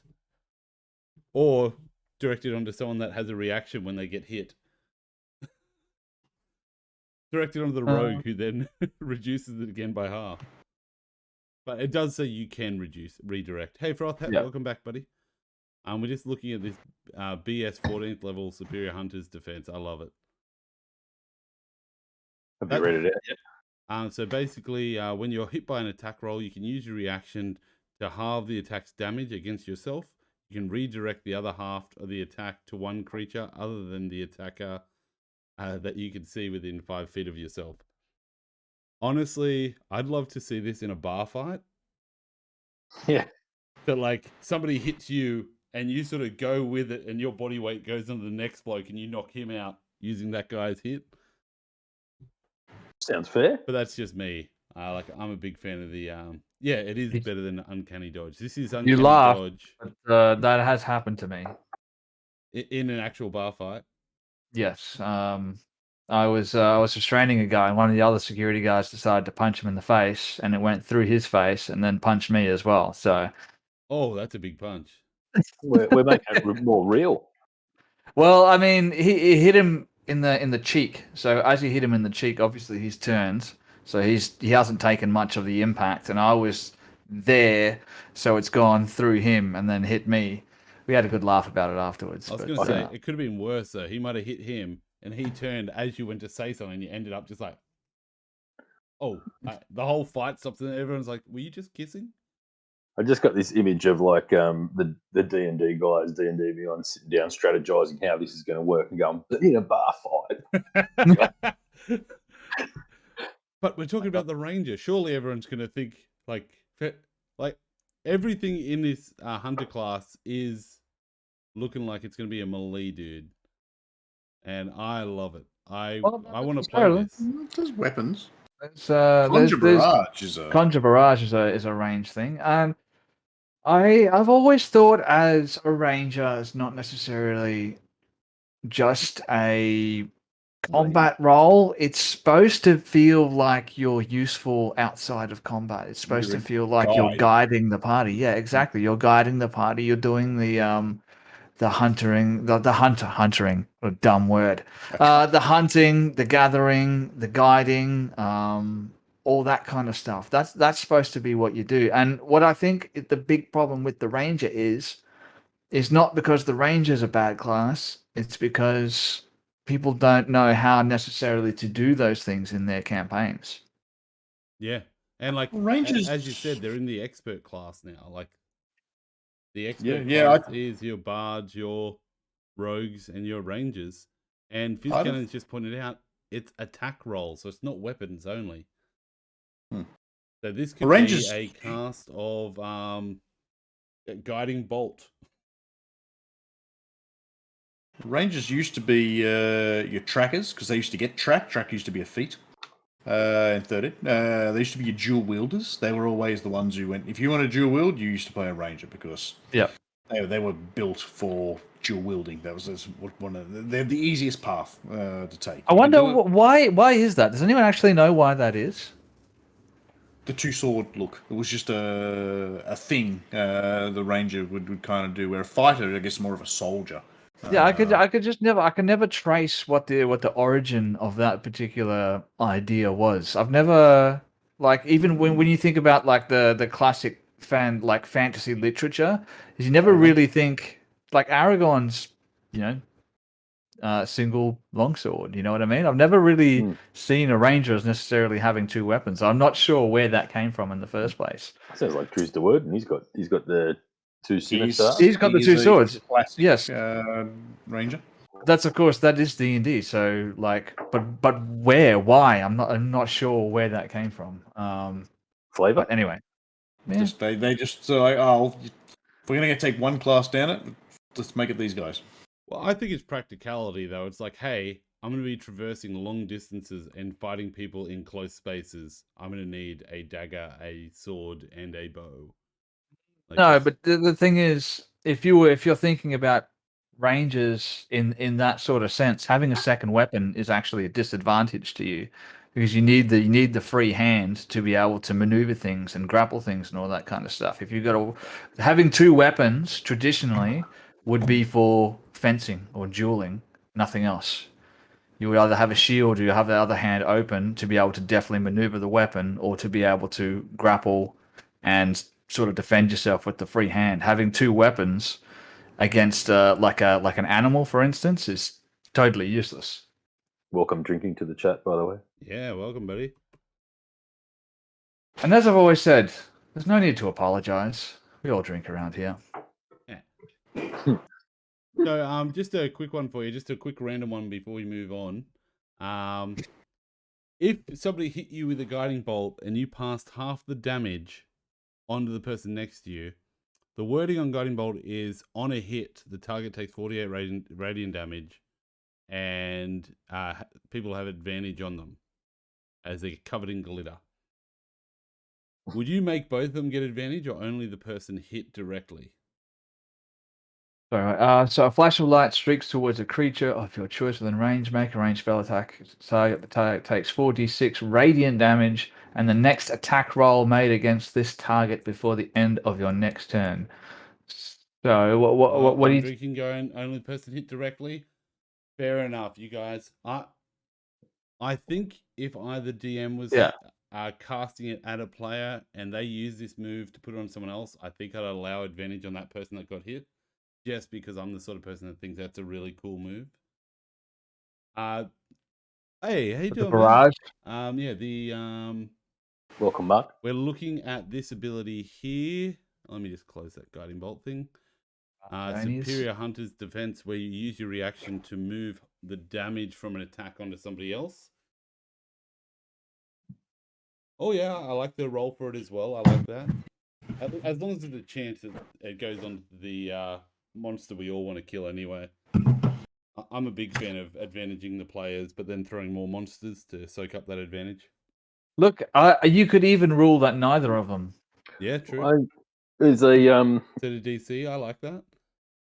Chat is very helpful for today. This is crazy. Yeah, I'm with the others because the damage being shifted doesn't change the target of the spell. But if it's a spell, does that still count as an attack roll? No, the guiding bolt definitely is an attack roll. But what I was considering was on the spell, it actually says on a hit. So you are getting hit, but then you're moving the damage onto somebody else. So I think technically chat's right. But also technically in my game, I'm giving that other person advantage because they got fucking smoked with some. I would lean the other way. I'd say neither of them. Neither of them? Because the spell has not taken full effect. Maybe they have a small amount of this glitter on them. Like they both get a small amount. Something like that. That's probably the way that I would rule it because I don't like people and I want to watch them cry. In your case, though, Sven, when someone else was impacted and then, let's say, that fist didn't continue through, but the other person's face managed to come and knock you in the face, like two people connecting together like dominoes, it would kind of make sense a little Yeah. That's inertia.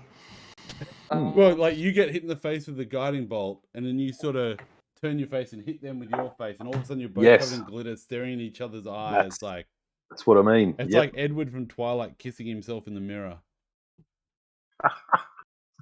That's so messed up. But yeah, like Look, I just think of it this way: when I got hit, the other guy took Sparkles, 50% of that damage, so I didn't get a full hit. So Yeah, no, I don't no, think the spell fully lands. Hey, So listen, I would say that any one of those ways that got ruled against me, I would accept. Like they all sound reasonable. I think it would be a case by case basis for me. Like, you know, if it was Archie doing it, I'd be like, no, you take full damage. Fuck you. I don't care about your ability, and everyone has advantage to hit you from now on.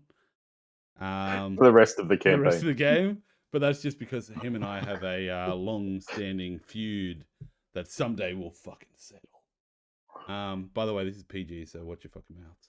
Rifles at fuck 600 up, meters. man. I will say I have written a character. I have written for my Spelljammer campaign, one of the parents of one of the people that got put into the daycare center for adventurers. Yeah. He's got his parents' death scene, and his parents' death scene pretty much is he's a famous jeweler. And he goes into the jewel, and they're like, sir, being the one that's been challenged, you can choose a weapon. It is pistols or sword. And he goes, yes, the sword, the gentleman's weapon, blah, blah, blah. I choose the sword. And the other guy goes, oh, yes, I choose the pistol. He's, what? But yeah, that's how he died. I just love the idea of someone choosing pistol or swords. Yeah. Okay, so we're going on to the rogues now. Very, very quick. I'm not going to rush it because I'm fucking loving this. Expertise again at level 1. Sneak attack and thieves can't. So that hasn't changed. Cunning action at level 2 hasn't changed. No change, no change. Uncanny dodge level 5. No change. So they must have level 11 reliable talent. Nice. So it's not until 13, 15, and towards the bottom that we actually get the changes. So I'm just going to jump down to level 13. Subtle strikes. When you attack, you know how to exploit the target's distraction. You have advantage on any attack roll that targets a creature that is within 5 feet of at least one of your allies who isn't incapacitated. Oh. Where am I? Oh, that's good.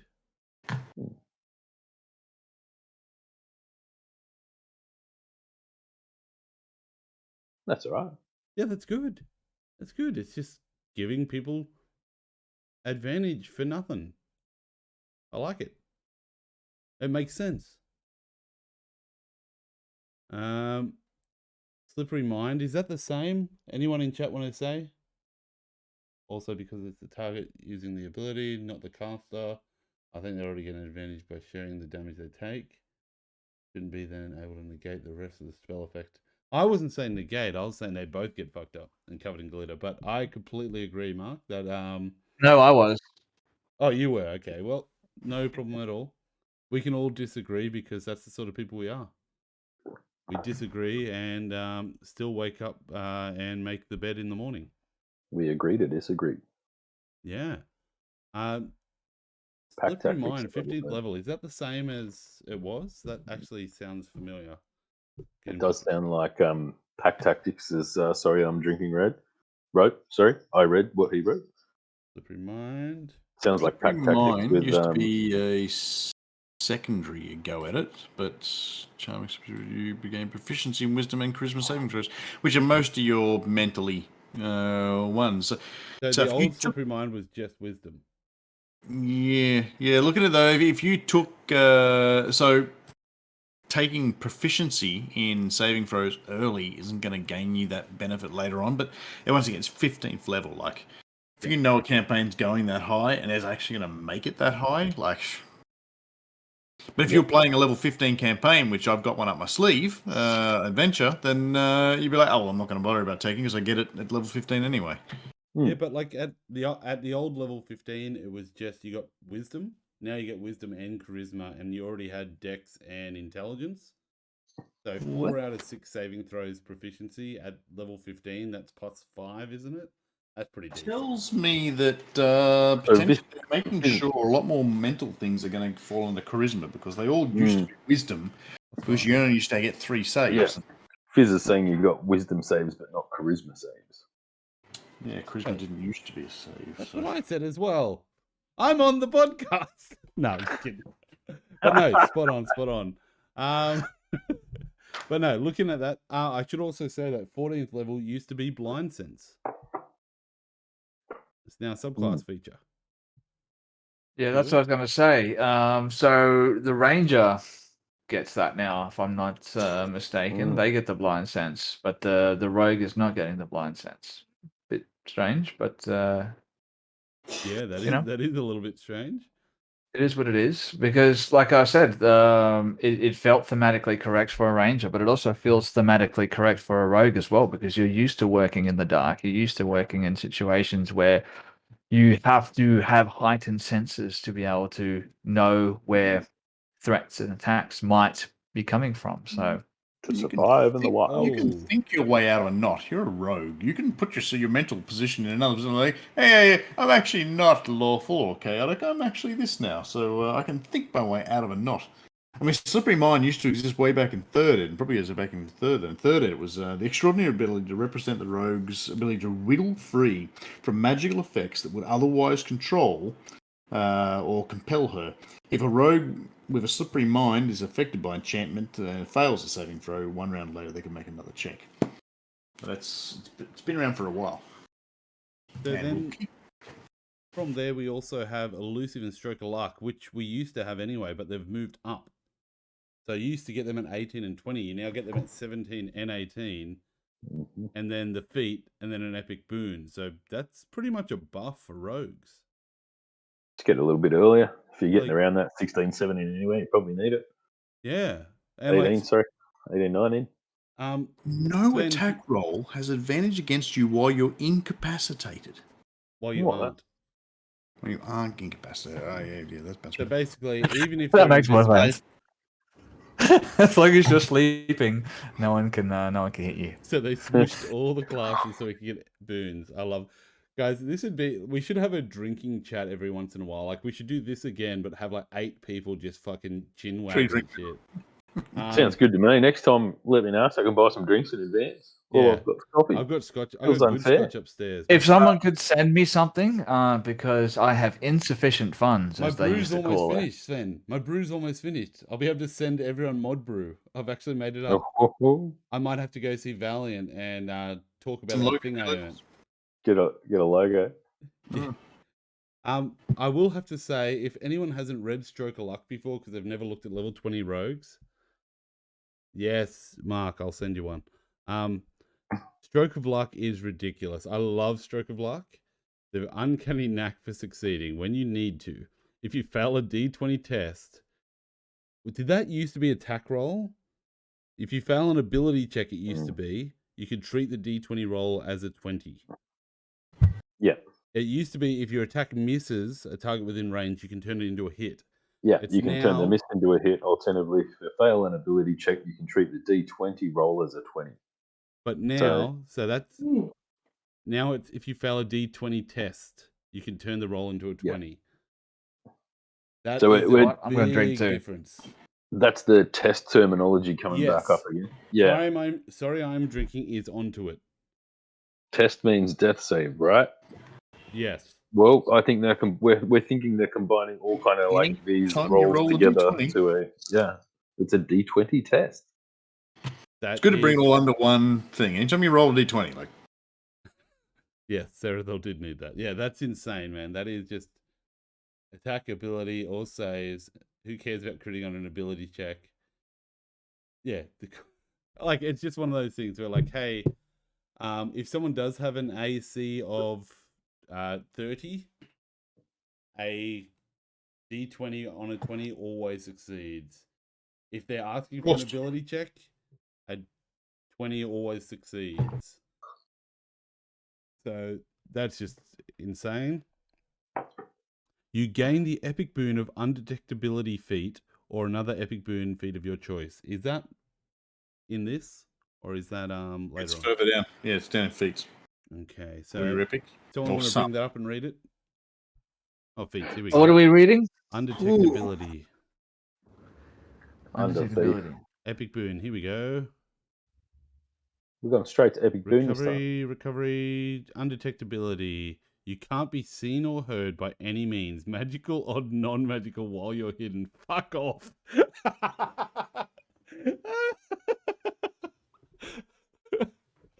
Come on, that's ridiculous. Can I just point out what that is, everyone? Can I just like Chat's just blowing this- up. Mine's blown. There's some interesting ones in here.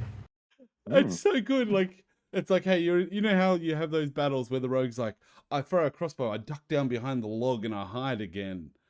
This time he hides behind the log, and he hides, and then the person comes around the log, and he's like, oh. I'm looking at these epic boons, and a lot of them. That could present a little bit of a role play.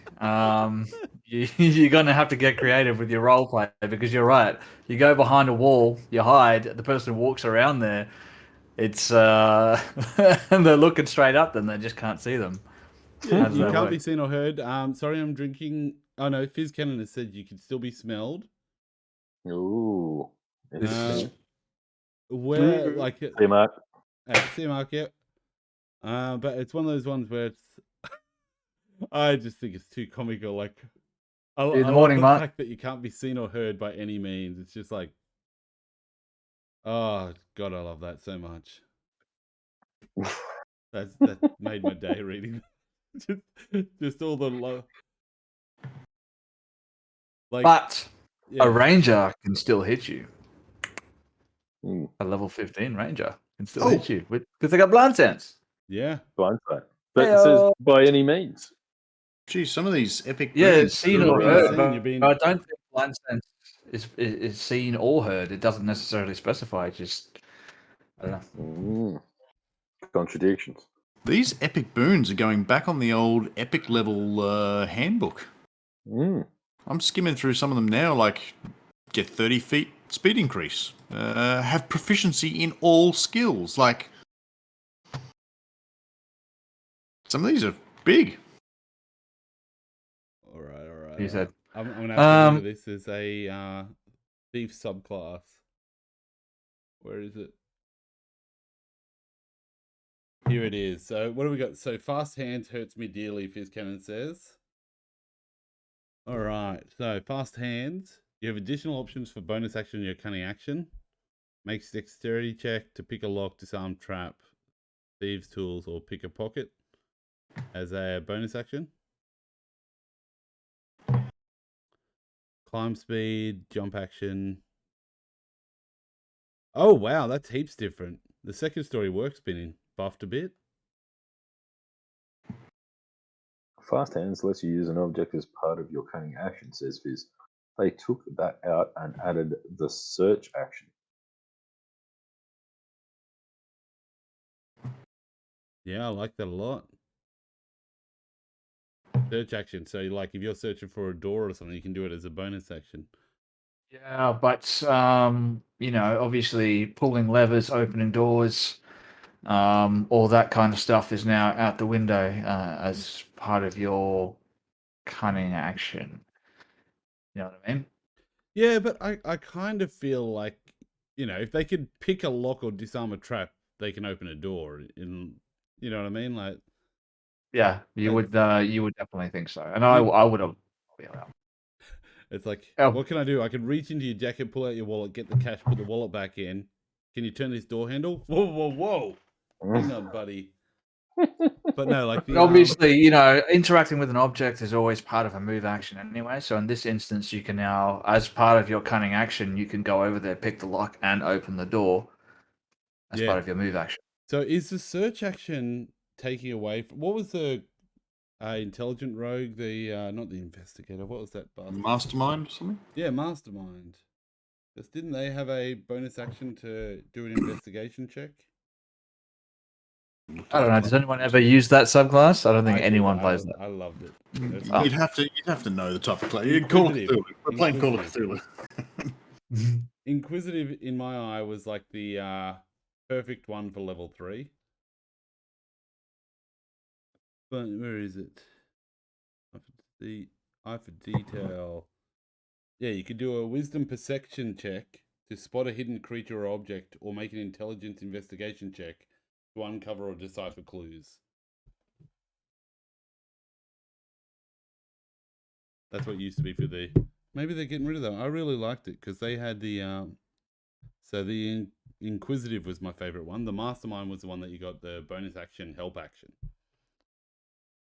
It was amazing. By the way, guys, check that out and give it a follow. Just chuck it in the chat. That's the new podcast. If you haven't done that already. Oh, it just looks like 3 dots to me. Do I need to allow something? Yeah, I don't know. Come up as 3 asterisks. Oh, okay. That's all I see. And Fizz send also it had to some me. further Send it to me. clarification. I'll share it. I don't know why I would ever not allow links. I didn't do that. It must be a generic. I think it is generic, man. Yeah. Put it in this chat just here with the pictures in it, Sven. We'll do that. And I'll share it Is that straight the away one- because it is that comes where you out saved tomorrow, the doesn't big it, dude? man? Yeah, first episode should be dropping tomorrow. So Very exciting. that Facebook page is just for keeping up with all the episodes as they come out and all that kind of stuff. No, so that's not going to work. no, that's not going to work. Everyone joins and just starts joining the chat. Come on, Please don't in. do that. Come on down. Copy the link. Maybe try that one. I don't need more people taking away my limelight. Dude. Pete we're all with just having with fun. Froth. We've heard about how cute you are today, Sven. So yes. Yeah. Who doesn't love a pink Cuter puppy? than some other famous YouTubers. Yeah, look, if I dye my hair blue, I would have 600,000 Instagram followers as well. But it's just for me, it's just a matter of principle. Are you going to do a pin-up calendar as well? Oh yeah, I would absolutely.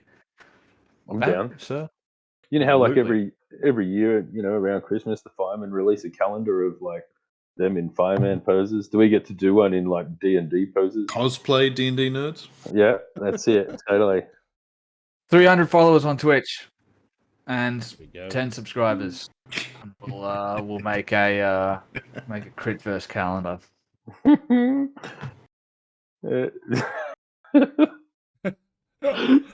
Drinking says, "Oh, if that is, he'll X out." So what do we got here? So we got Supreme Sneak, advantage on dexterity check, provided that used to be at level 9, wasn't it? That's pretty good. That's been moved up. Well, I've noticed all these classes gain all their abilities on 3, 6, 10, 14. All of these 3 classes, they have aligned them. Fizz also is saying, so some magic items take an action to use, wand scrolls, wondrous items, etc. The fast hand should allow you to do that with the fast hands as it complements its later features. Use magic device. I think that's to the previous point, just to some further clarification. Yeah, I think I interpreted that incorrectly. I was thinking of just interacting with an object, but yeah, using items like that. You got to understand, Fizz, that when we start doing this stuff, it gets a bit off track. Oh, get fucked. Easily. And you also have to understand is I don't know what I'm talking about at the best of times. Look how OP that is. And yeah, I'm clearly not at the best of times right now. Whenever you use a magic item property, what is it really? I'm going to use my wish ring. On a D6 roll of 6, you use the property without expending the charge. That would be wild. Sven's rehydrating by dehydrating after his lobsterification. I like it. I like it a lot. Tomorrow. It feels like something that would never pay off when you wanted it to, but I love it. This is my 7% cider. Woohoo. I feel like I should like crack a bottle of wine or something. Man, it's 11 o'clock where you are. Oh. Yeah. Oh. Late night. Good thing you got tomorrow off. For the king! Yes. For the king. Oh, okay. King in the north. So, guys, 14th level thief reflexes. You can now take a This is kind of a nerf, isn't it? So, thief reflexes. You can now take a second bonus action on your turn, provided the bonus action from it is a bonus action from cunning action. You can use this feature a number of times equal to your proficiency and regain all expended uses when you finish a long rest.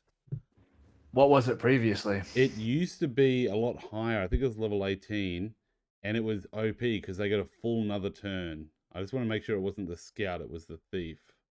All right. Well, that's not necessarily a nerf, then, is it? Because you're coming back by 4 levels. Yeah, it's a mix. It's a mix. Let me just. Cunning action is only dash, disengage, hide. I just realized I'm wearing the wrong shirt for this. Give me 2 minutes, guys, and I'll be right back. So thief reflexes. Wardrobe change. Thief reflexes used to be level 17. You become adept at laying ambushes and quickly escaping danger. You can take 2 turns during Quick, the everyone first take round. their shirts off while Sven's not here. Come back and be the only one wearing a shirt. Sorry, Mr. You're right, man. I don't care.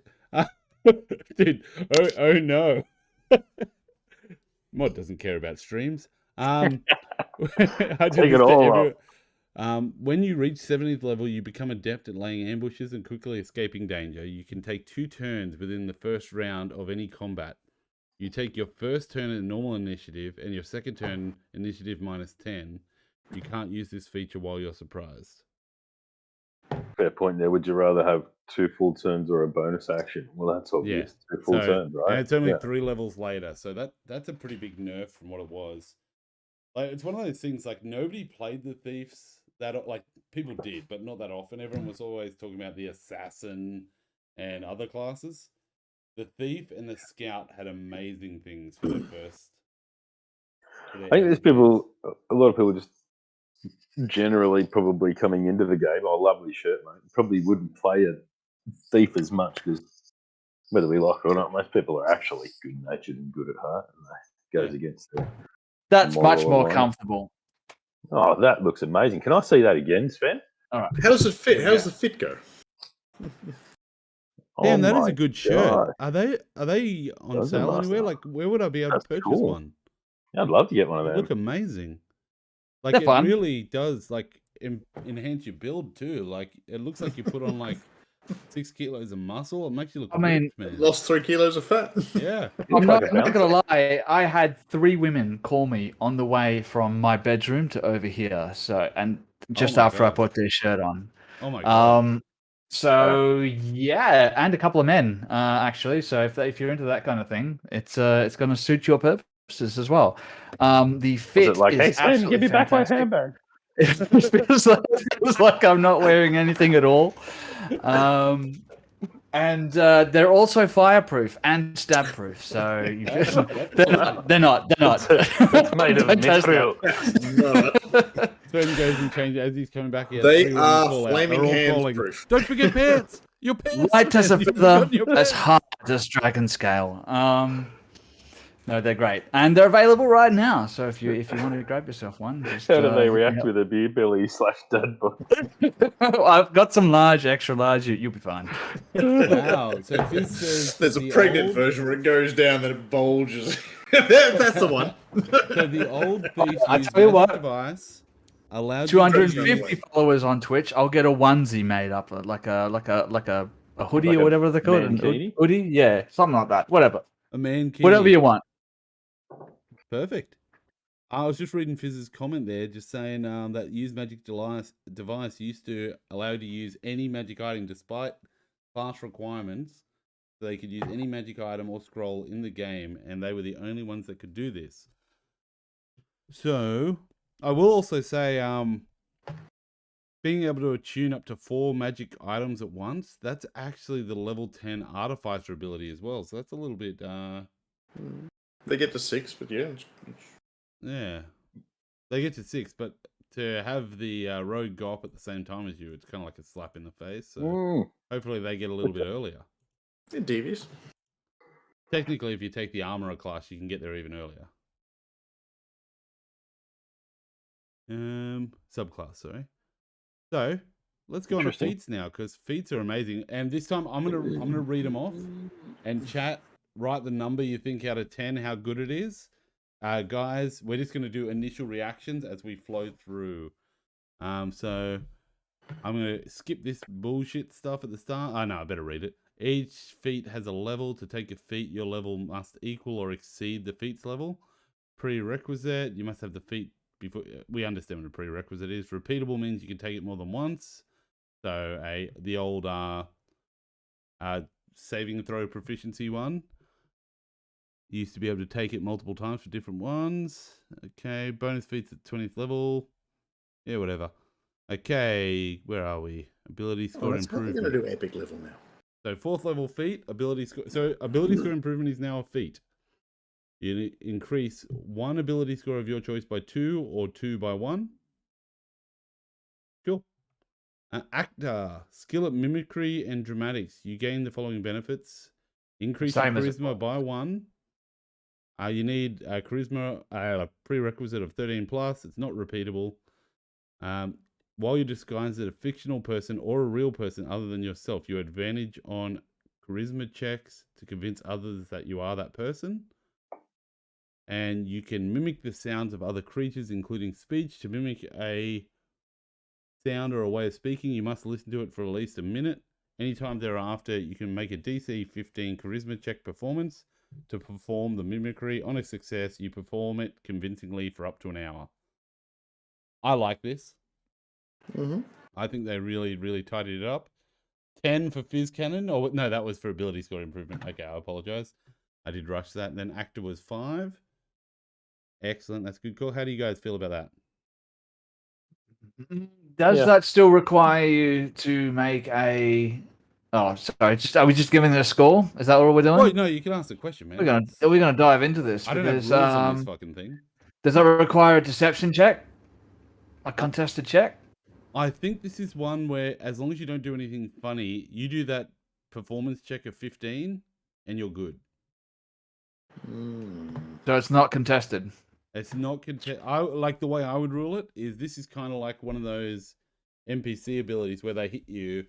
You achieve a 15, you have achieved. You've achieved it. Like no one, if they're not if they know there's a shapeshifter among them,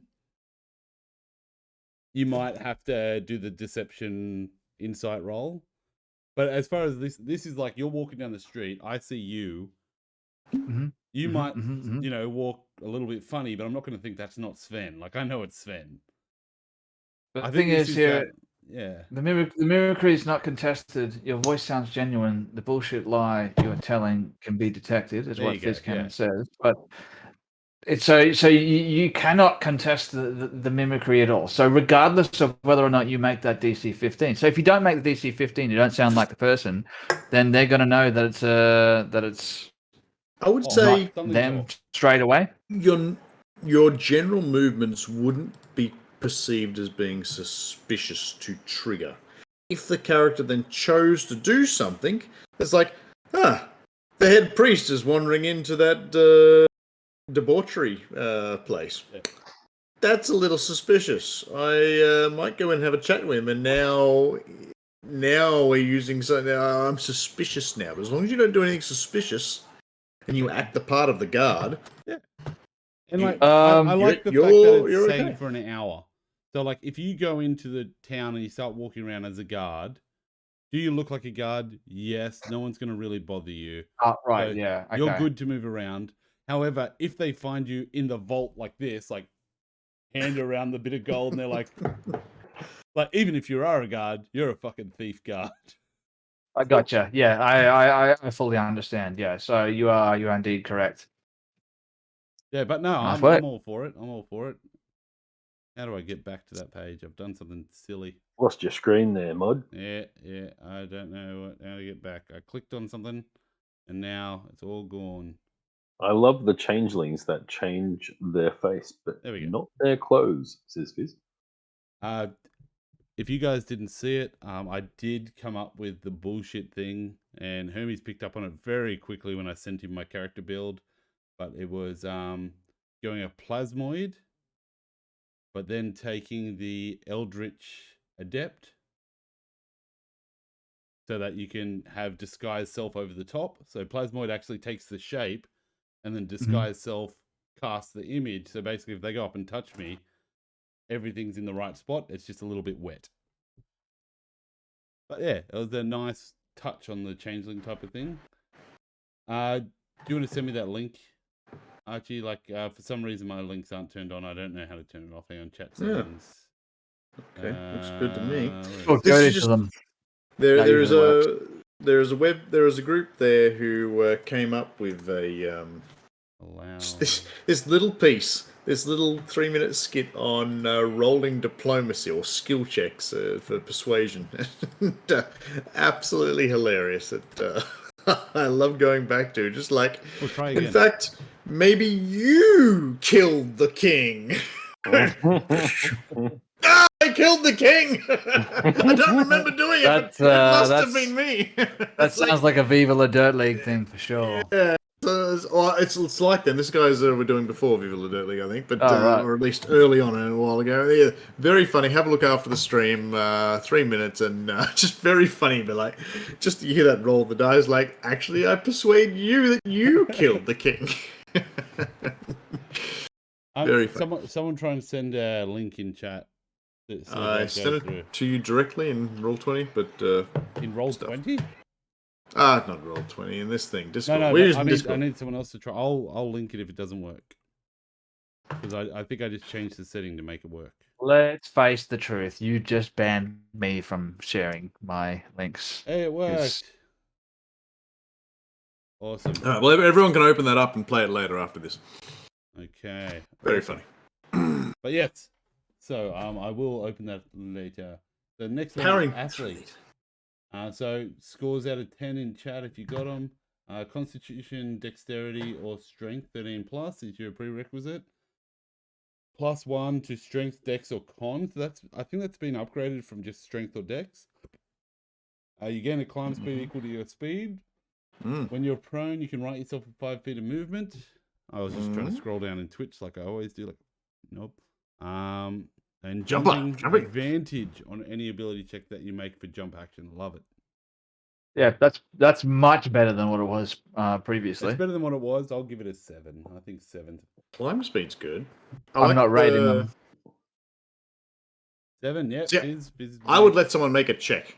You can make a check to see if you can get yourself up. Like, you kick yourself up like Jackie Chan. But if you fail the check, you're still on the ground, and it costs you 15 for the move. What's the DC? Is it based on their armor?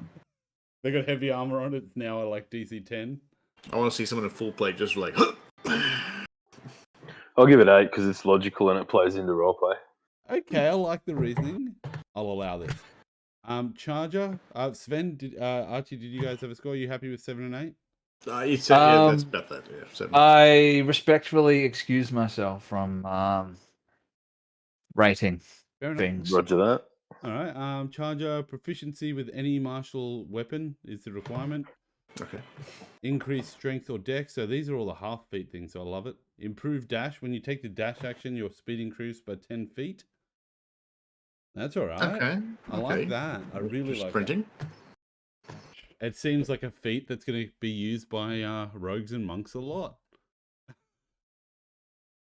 It's actually really cool. I like that. When you take dash action, speed increase. If you move at least 10 feet in a straight line, as before hitting with an attack, as part of the attack action, you can choose one of the following effects. Gain a 1d8 bonus to the attack's damage roll. It's open. I like this. Yeah. Or you could. Or push the target 10 feet, provided the target you want to push is no more than one size larger than you.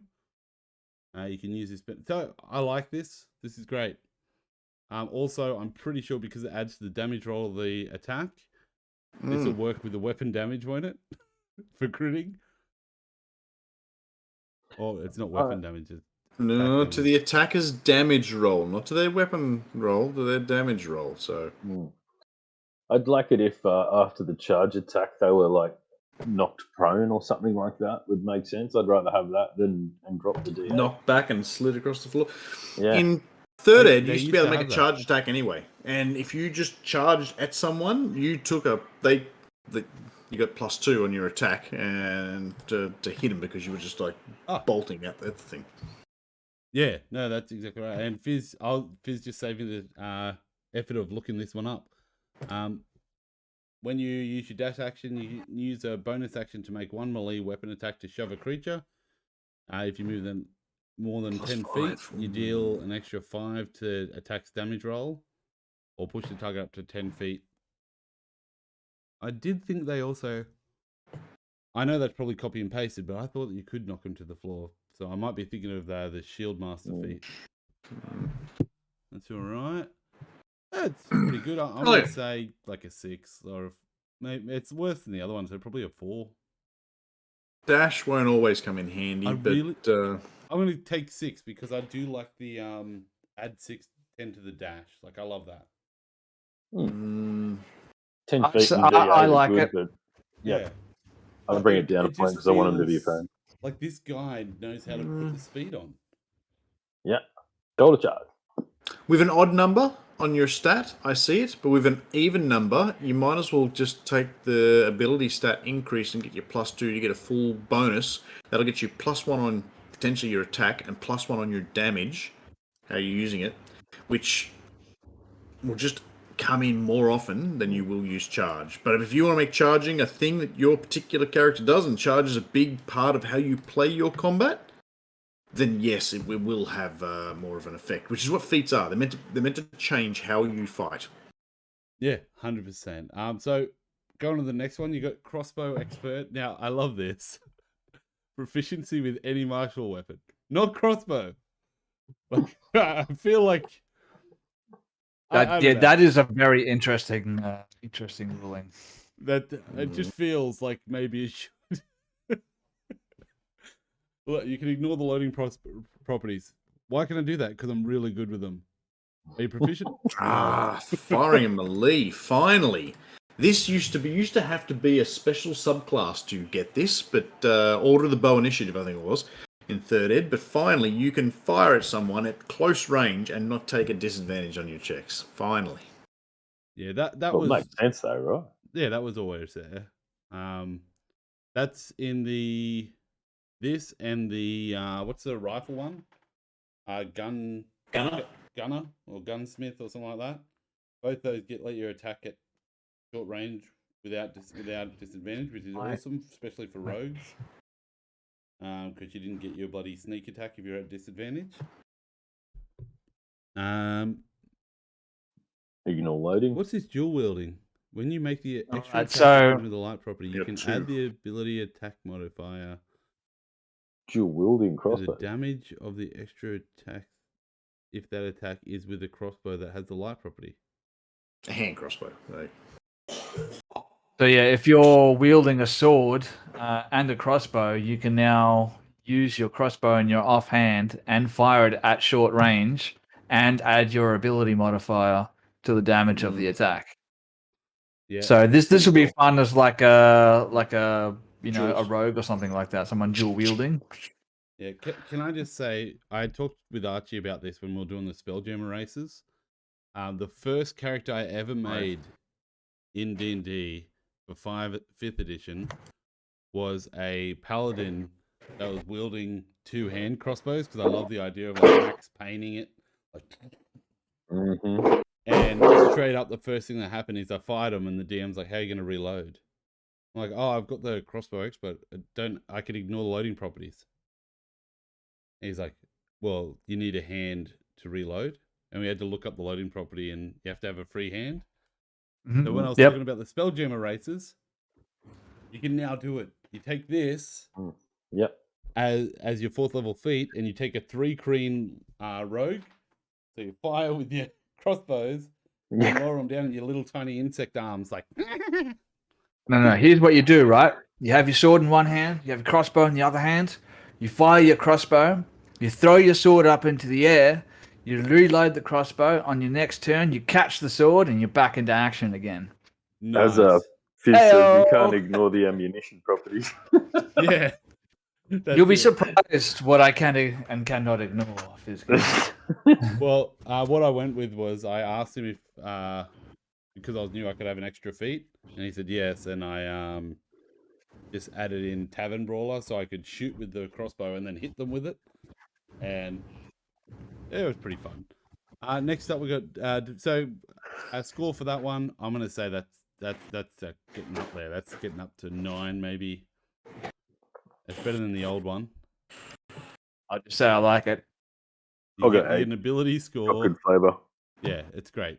It's 9 possibly. I reckon that might be one of the best ones when we go through them. Defensive Duelist, 8 from Fizz. Any lower than 8?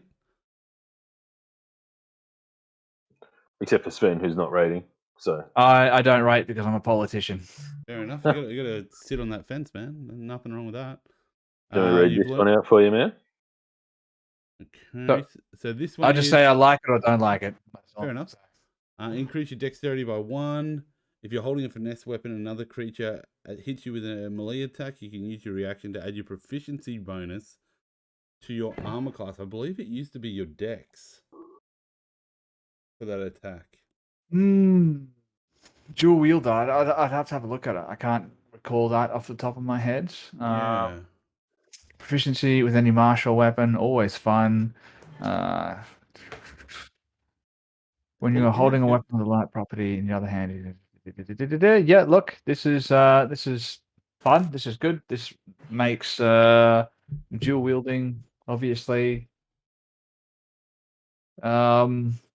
more usable for someone who is going to be on the front line. You can tank a little bit. I don't know if it is changed from dexterity modifier to proficiency. I thought it's probably a little bit. They're exactly the same, maybe. It's probably they'll probably brought it back a little bit if that's the case. But if it's the same, then quick draw. You can draw or stow 2 weapons with the attack. So let's say you have the dual wielder and the crossbow expert. You're fine. Yeah, my bad. Yeah. It's just the added dex. We probably need to get FizzCannon on this next one. Yeah, I reckon so. I think he's schooling us in how this should be working. Just drop the link in chat because it's going to save him typing. I don't want him to have to type. I have never, ever claimed that I knew what I was talking about or I was an expert or anything like that. But FizzCannon definitely is. So create invite, copy. It's good to have him to lean on. Now, where's FizzCannon? He's in your chat. Hacking. Shoot this motherfucker an invite. Where is he? I'm gonna shove more coffee in my face while you get Fizz in here. Durable. I'm gonna send it in Discord. 4th level feat. Suddenly disappear like someone has been in this chat. I'll just drop it in chat. Hang on. It doesn't matter. Bam. Anyone in chat, join in and say g'day. Fuck it. So, because I can just shrink this a little bit and it'll work out perfectly. Cool. There's a lot ahead of us. Hey, buddy. You know me.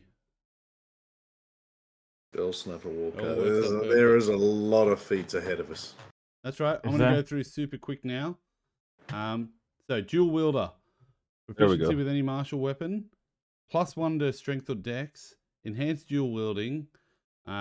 When you're holding a weapon with the light property in one hand, you can treat a non-light weapon in your other hand as if it had the light property, provided the other weapon lacks the two-handed property.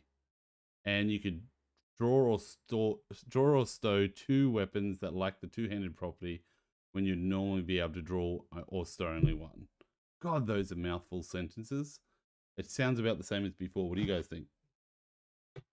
I think it is. is the sort of thing you need for being a dual wielder. Like, this will be a feat every dual wielder takes. Everyone say hi to Fizz. Hey, What's up, Fizz? Hey, Fizz. Is it missing the AC bonus? It did have a +1 to AC. You're right. Yeah, because which to me is a little bit bad because that was cool. I did like that, like the idea of it, the feeling of like, hey, I've now got a little bit more protection. My shield is a sword. Yeah. I mean, you see it in fights in the movies, right? Where they got one sword up and they'll take the other hilt of the other sword and like push it against the blade and kind of make like a wall where they can stop an attack. Yeah. Well, Big generally hammers coming down. speaking, the This is way a that massive dual nerf. wielding would work in the past is you would have, for instance, you would have your longsword, you would have a dirk or a dagger in the other hand, and you would use that, or a parrying blade. That would be what you would use for the defense, and so that you could use your longsword just for the attack, or your main weapon just for the attack. Yeah. Like Um, Bronn of the Blackwater in bloody Game of Thrones. He was like my favorite character. He always pulled out his little dirk. Yeah, that's a perfect word for it. you wouldn't have two main weapons, one in each hand, because they would, generally speaking, they would bind up against each other, would make things more awkward. But you would have one weapon for defense and one weapon for offense. This gives you that fantasy of holding a rapier and a dagger. Yeah, So And I know this has been rapier could be like hardcore a nerfed. main gouge or whatever, but it gives you that fantasy. So this has been hardcore nerfed. Like the old one was One hit, one AC.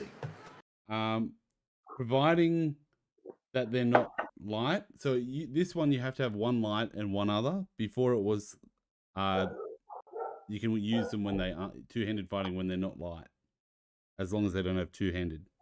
It didn't even say that actually.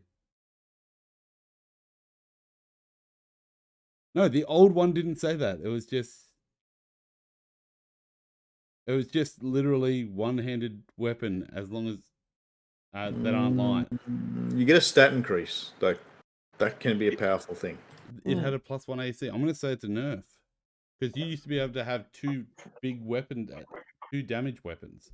Now it has to be one No. light, one damage. No. The old one was you can use two weapon fighting even when one-handed melee weapon you are wielding aren't light. Whereas this one, Oh, you so have to have a light. And then okay, the other yeah. one could be like a scimitar. Oh, Before you I could thought run I around was with just two writing it scimitars backwards. or two rapiers or whatever they are. I think the scimitars are the big ones. D8 slashing. Mm-hmm. Yep. No, that's D6. Yeah. Well, Yeah, the ones that aren't light. I forget which weapon it is. rapier usually. Rapier. So just in regards to two weapon fighting, when you take the attack action with an attack with a light melee weapon, so basically what they're allowing here is you can use a longsword and a light weapon as opposed to requiring the use of two light weapons, so two rapiers or two scimitars. You can now use a longsword and a scimitar or a rapier, or a longsword and a dagger or something like that. Yep. They don't both have to have the light property. Yep. But the old one's Longsword saying was that too. The old one says you can use two weapon fighting even when one of the weapons is not light. Oh, okay. All right. Sorry. I thought that was a Yep, they worded them backwards. Yeah. It got me too. It's But weird. I'll post it in chat. Very weird. But yeah, the next one. So that one, it's a bit of a nerf. Not too worried about it. Durable. +1 to your It could con. work. I It like could work this out one. the same with that +1 in your decks. Because likely the people that are two weapon fighting are people like the Ranger who have medium armor, and that little dex boost is going to Yeah. help them. So they might still get the AC. Well, I like it. Like, I think one of the first feats I ever took was dual wielder. Just because I like the idea of a dex fighter that's bow, two swords come out, like the whole Legolas sort of feel. Yeah. But yeah, so like it's decent, but I don't know. Like, to me, it's like a 5, like a 4. I don't really care much about it. It's without the. I think +1 it's AC. it's If a, it's a anything, they nerfed must it a if little. you want to make a dual weapon fighting character, but otherwise it's not something that you're going to want to take. But it is definitely a must for a dual weapon fighting character. Yeah. Next one, like, it seems like a feat. Because you get more feats or whatever. Like, I feel like I'd just give it to people all the time. But durable, increased constitution by 1, defy death. You have advantage on death saving throws. Kind of love that. That's new.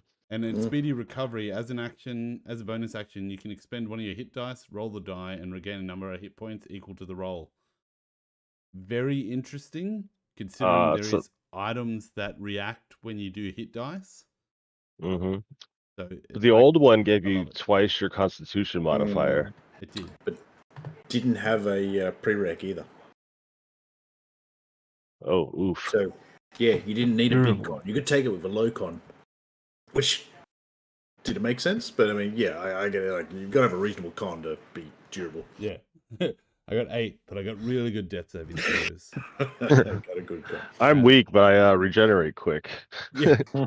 So elemental. So that one is That's all right. that's pretty good. I'll give it. Like I like the advantage death saving throws. That reminds me of Ragnar Blackmane. I'm a big fan of that. Yeah, that's huge. As a DM, I hate it. Well, it's one of those ones where I'm not too worried about. But the energy master, I'm not too worried about. The only difference between this one is you get the ability score, so good, I guess. Now, getting onto the epic boons, I just want to hear reaction noises for these ones. Okay. I want to hear the best noise you got to explain it. So, epic boon of combat prowess. When you miss with a melee attack, you can hit instead. Yay! Yeah, it's 20th level. It's good though. And you can't use it again until you roll initiative. Okay, I like that. I like that. It's not once per day, it's per fight. So that's kind of cool. The epic boon of dimensional travel. You can cast Misty Step without expending a spell slot. Once you use this benefit, you can't use it again until you roll initiative or finish a short or long rest. Oh. I mean, Ah. ultimately, those both look like garbage to me, right? Yeah. That's my 20th level feature. I Yeah. can They're not attack Yeah. epic. once. I can do a Misty can- Step. Yeah. Wow. But the thing that's cool is once you hit 20th level here, you can keep grabbing these. Yeah. And I Well, every actually 3,000 really, experience, yeah. I actually really like the idea of grabbing them every couple of thousand experience. And I also love the fact, I love this new until you roll initiative again. I'm a big fan of it. It means every fight. That's going back to 4th edition, which was based on per fights. But also, I mean, I can challenge a squirrel or a player. Like, hey, fisticuffs, let's go. Hey, we're not going to fight. We started initiative, but we did it. Like, you might as well just give it to people and say, hey, you can have whatever you want. Yeah. But once you start fighting, you only get to use it once. Yeah, I am not going to I make think you that's roll what they're initiative going for. to fight a squirrel, though. That's Why fair. not? Hang on, how big is this squirrel? Let's not be specious. This could be like we've all seen the bunny in Monty Python Holy Grail. At 20th level, I'm probably not going to have you roll initiative to fight the guards at the gate. Fizz, Just I've throwing seen that your out there. possums, man. But what about my fellow players? Let's start squaring up. Let's start squaring up. Like, hey, handshake. We're not going to fight, but we started initiative. I'll get you all to roll. Dex check. Why are you making might us as well roll just be initiative? once per fight. No, I'm seeing how many guards you killed. I was talking to Fizz the other day about possums I have in America. Have you seen those things? Possums in America? Man, you're totally rolling initiative, I guarantee you. Hang on, let me have a look at this. Are they worse than drop bears? Yeah, me, level 1 commoner. I'm rolling initiative on that possum. Level 20? Have I told you my story about a possum? I picked the son of a fucking bitch up, right? Is Like, this the one? I was Not sleeping. I Australia. used to sleep. I used to sleep right with just my screen door closed, and my cat, when she wanted to come inside, she'd jump on the screen door. I knew it was my cat. I opened the door, she'd come inside, and then one night I hear something jump on the screen door. I'm like, is that my cat? Everything was dark. I was like blurry eyed. I'm like, is that you, cat? And I opened the door with it still attached to the screen door, closed it. I'm like, I still couldn't see because it was just still attached to the screen door. So I went to grab it. And I only realized it was a possum when my hand went all the way around the son of a bitch. And I pulled it off. And only then did it decide to hiss at me and try and scratch me. I'm like, oh shit. So I fucking threw the thing 2 meters through the air. I'm like, oh my God, why did this thing? And then guess what? Next night, the son of a bitch came back again, did the same thing. What a Dangerous bastard. I know, right? I was like- just love it when people, like, possums are cute, animals are cute. I just love it when people feed animals in Australia. Like, they'll go down to feed a possum. and the possum will bite and scratch them, and I'm just like, you We realize don't you don't put your hand in their mouth, or like What were they've you got expecting? claws. How do you think they climb trees, dude? Like this is always gonna happen. But Yeah, forget the claws. Look at my possum's teeth. It has like reticulated fangs and about 100 of them on each the top What? left, top right, bottom left, bottom right. It's basically a dragon What? with fur, mate. What are you talking about? That Yes, that sounds look it scary up. as shit. Look up angry American possum or Possum. something. Yeah. Look in the You learn chat, your lesson. in the Jesus. video that's chat. a Tasmanian devil. If this comes up with boobs again, it's not my fault. Tell that Oh to your my wife. god. That one got out of the cage. Oh my god, that's horrific. It's doing chin-ups, man. Like, How long yeah, you been in for? 23,000. 23,000 what? Those look scared. Oh, that's not good. They don't look angry. They look scared. So one thing I will say is the prerequisites does say you have to be with a certain group. So this next one's for expert or mage group only. Resistance to one of the following types of damage. So you get it for a short or a long rest. And you can change the I damage. like it for level 20. But I mean, Yeah. wow, just being able to go like, hey, we're going to hell. All right, well, Fire. I'm going to have fire. We're going to limbo. Ooh, limbo is a tricky one. We're going to go this. Oh, we're going to go to this plane. Oh, I'm going to take radiant. What type of dragon are we fighting again? Acid. Ooh. Cheers. I'm going to be good at this stuff. Oh wow, you can change it. Yeah. Mm. Short rest Yes. as well. Without the What? ability to change it, it would not be great. But the ability to change it does Really? lend itself to its no. Without the ability to Picking up change it, cold damage? Just like 30,000 experience? I'm now going to I got cold resistance. Like, cold resistance only half that that alone damage. would have been enough for me. Like, and you would have just collected them as you would have gone epic. Well, Every this 30 Looks is like that, it's snowing today. I'm going to be resistant to cold. Yeah. It's a gift you give to the bear totem barbarian that has everything except for Yeah. psychic resistance. Yeah, the rest of us have to catch up. We're not all barbarians. I've never played a bear totem and I never will. Epic boon of fortitude. Your hit point maximum increases by 40. Yay! 40 is a lot. Gain these hit points That's cool. once per round. Oh, really? And whenever you regain hit points, you regain additional hit points equal to your constitution modifier. You regain these additional hit points no more than once per... That's pretty good. That's pretty ridiculous.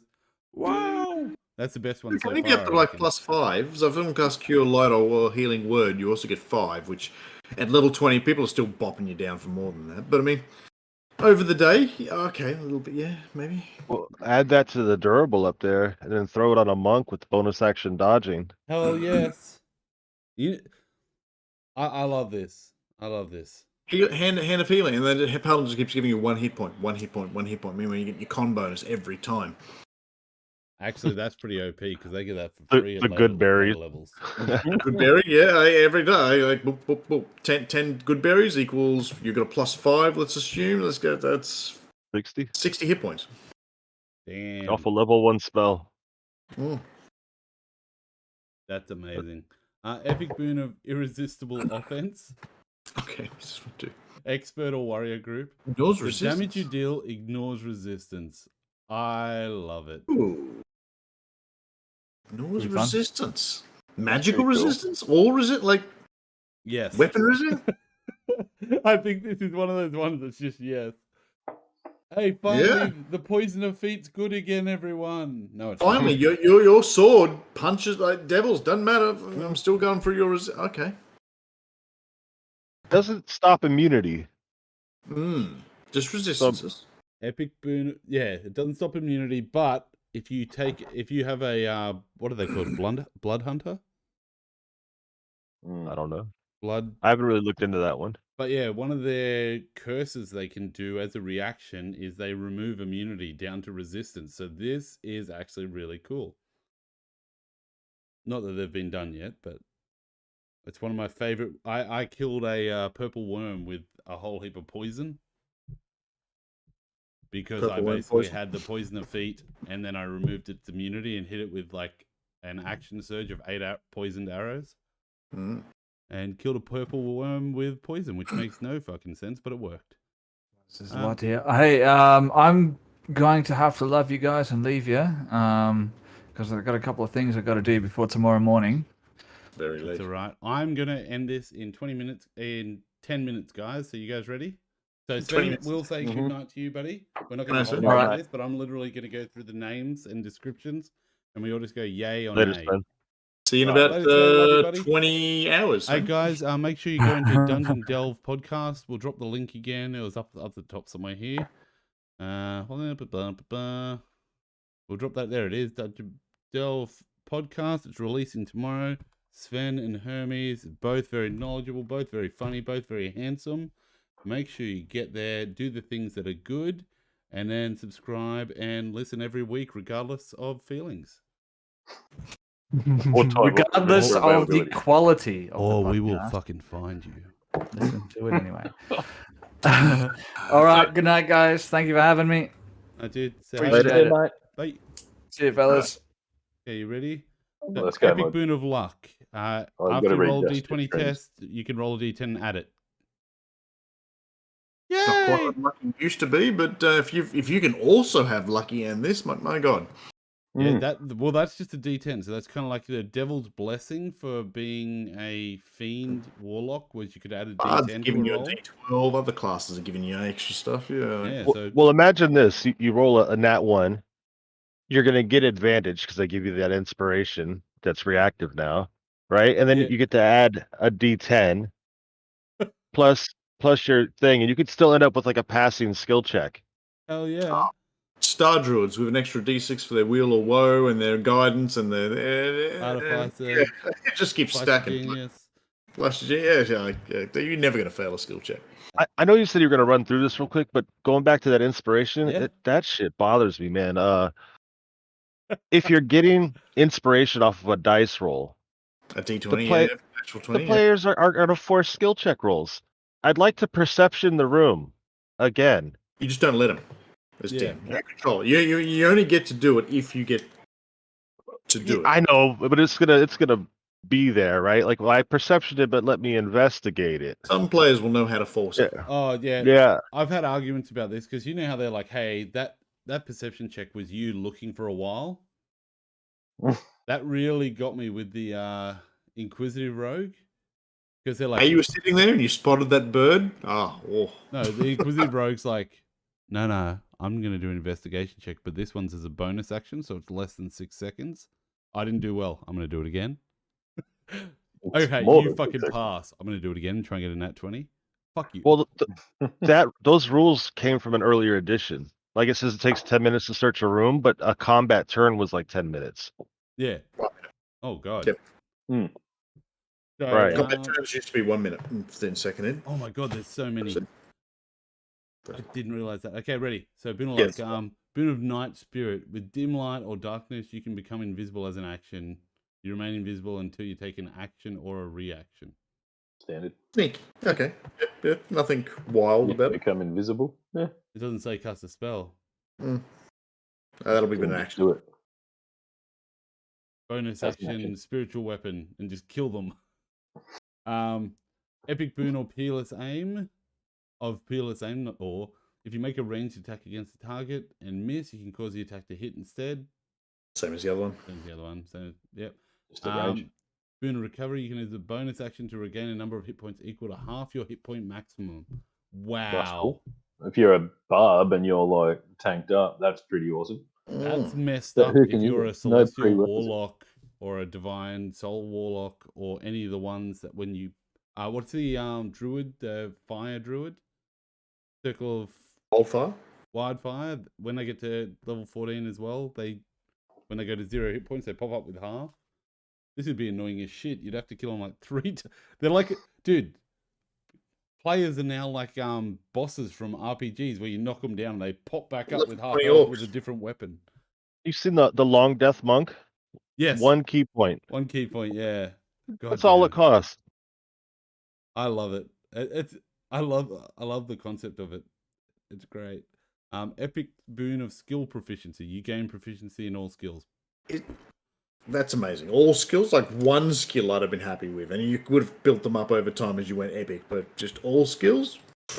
Oh, Now, okay. does that count for tools, languages, vehicles, I would say weapons, yes, but I think it armor? says I don't know. skills.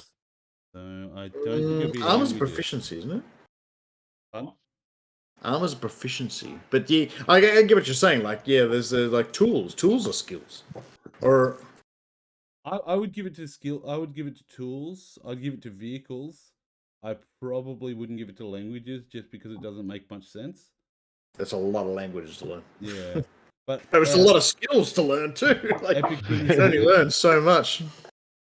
So Epic Boon of Speed, 30 feet movement increase. This is old school epic handbook sort of Yeah. stuff. They used to be able to used to do these epic feats, and you used to take them every level, every second level. Like, yeah, like this is big. It's cool. Yeah, I feel like they're reverting back to previous edition. I think they're going halfway between. I think Yeah. they're taking all the things we love and then adding thousands of options like 3.5.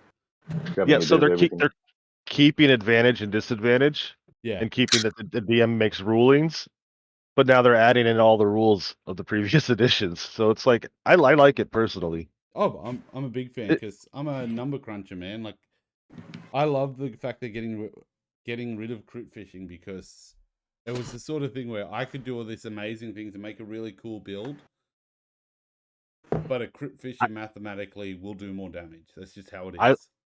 I like everything they did so far, except what they did to the subclasses. I think they ruined every subclass they touched on.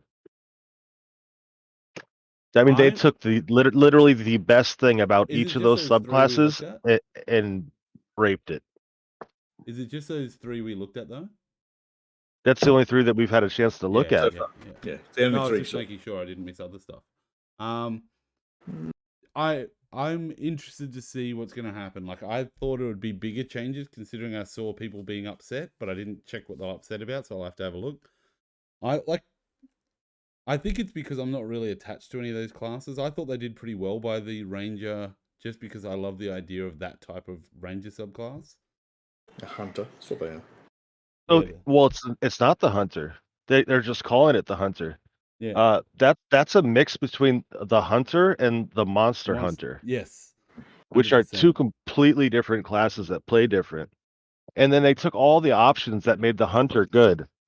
Like there's Giant Slayer, Colossus something, Horde Breaker. That's all your options for 3rd level, and now you're just stuck with a basic D8. I'm coming from 3rd, and I remember you used to have Undead Hunter and specific hunters because you prestige class to yourself into it, which was very narrow and hard, but great for a campaign that was built on it. So guys, well, what's cool is with these feats, they'll be able to do that.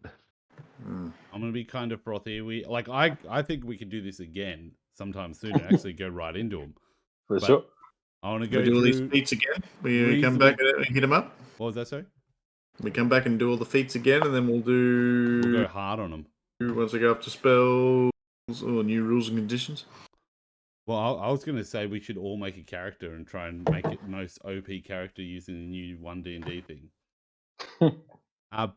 So Epic Boon of the Unfettered, Expert or Warrior. As a bonus action, you can take Disengage action, which also ends the grappled and restrained conditions on you. Oh my god, this is amazing. Without contestation. Yes. That's the issue. Level 20. But yeah, agreed. You're the ultimate. You are the ultimate. Yeah, it's a freebie. So this is like one of the stackable boons that you get at 20th level. And now you don't have to worry about getting grappled by a pit fiend or something. These are your fighting styles now. Just you can take them as a feat now. Yeah. Fighting styles hasn't changed. Hasn't changed.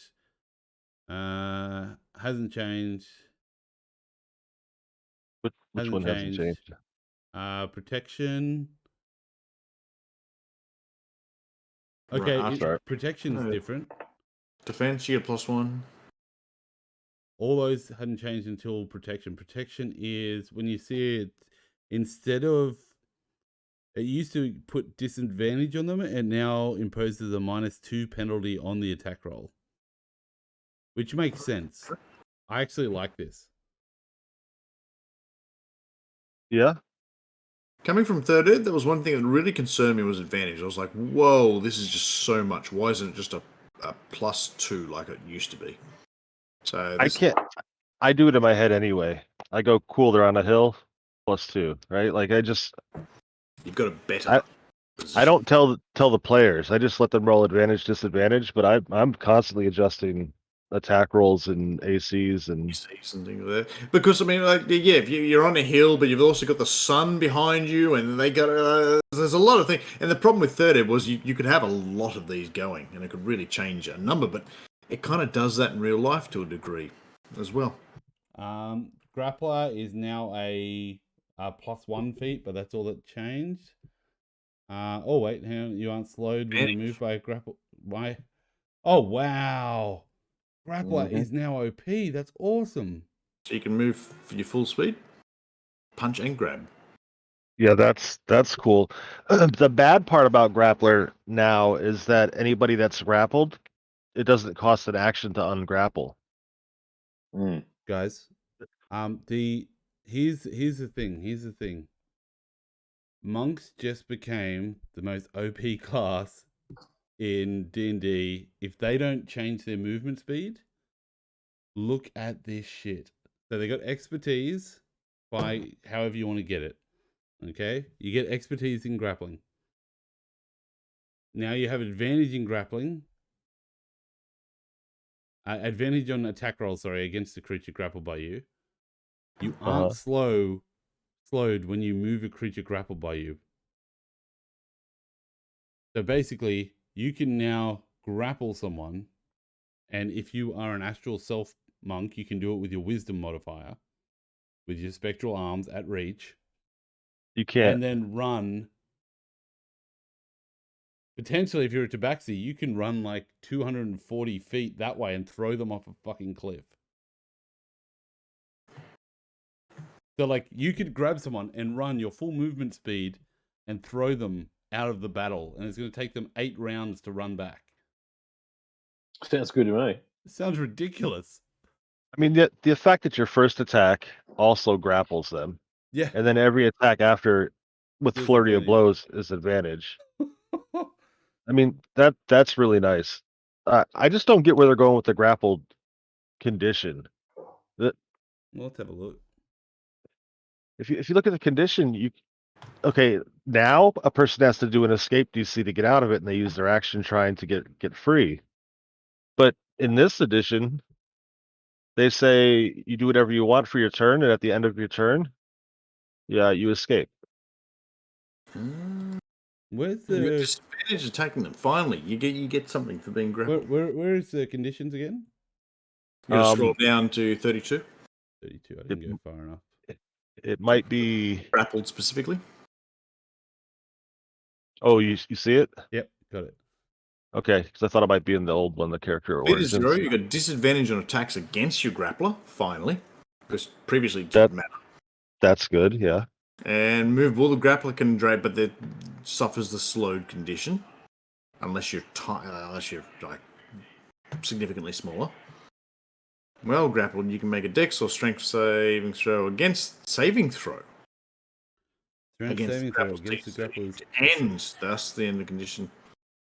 At the end of each of your turns. That's a save. That's not an action. Yeah. So it's just at the end of your turn, you roll to see if you're out. Right. So that's what I'm saying. It doesn't destroy their action economy, which you got to think about. A grappling doesn't do anything to the target, like damage wise. The only thing it did was hold them in place, and they had to try to like fight to get free. Coming from third ed, you had to pin someone. You had to grapple, and then you had to pin them. So they don't. I'm looking down. I don't see a pin, or so unless it's called something different. So in 5e, there was the grappler feat that allows you to do that. And in this one, you can you grapple them and shove them prone, so they can't stand up. And then if somebody else comes and grapples, they'd have to break 2 different people's grapple, but they can only break 1 in a turn. So they would be actually pretty prone and messed still up. fighting with you with disadvantage. That's pretty messed up. If they can't break it on their turn, if they have to wait to the end of their turn, you can literally knock them down, grapple them as part of your attack as you lay into them. Yeah, okay. It's good. It's a 10 out of 10 feat. I love it. I can see how it's abusable, and I can't wait to do it. Great Weapon Master, cleaving. Immediately when you score a critical hit with a melee weapon or reduce it, you get an extra. Oh, that's the same. When you hit a creature with heavy weapon as part of an attack action, you cause the weapon to deal extra damage against the target. The extra damage equals proficiency bonus. Oh, that sucks. They nerfed the crap out of that. Which one? Where you at? I'd Great have Weapon liked to have Master. seen you go up a dice code, personally. Using a D10, using a D12, using a D8, using a D10. I'd like to have seen something along those sort of lines. Yeah, I You want know to how roll to some d20s for damage. you know how to get more out of a weapon. That'd be amazing. But this is literally, instead of adding 10, Three minus 5, add 10. This is now, you just deal extra damage. The problem we had with rolling D20s back in 3rd Ed, monks used to be able to get up to D20 for their fists. But the problem is now you've got such a wide scale of damage, you wanted something that was actually more like more averaged. So Like 2d6. Yeah, you want to bring up your minimum 2d10, damage. 2d12, yeah, rather than 1d20, because so they found like 2d10 or 2d12 was better than 1d20 because you could get better damage out of it. Well, what they did here was with the crit, you re-roll one weapon die, right? So if you could use a greatsword today and it's a 2d6, but when you add an extra weapon die, you're only adding 1d6 to it. Whereas if you used a great axe, that's a d12. So if you get an extra weapon die, you get a d12. Right? So now you're rolling 2d12 or 3d6. Yeah, so I would definitely like to see a change in weapons. 3rd Ed was much better for weapons. Like they mattered, and different weapons did different things. 5th Ed is very generic for weapons. But It also has a generic selection.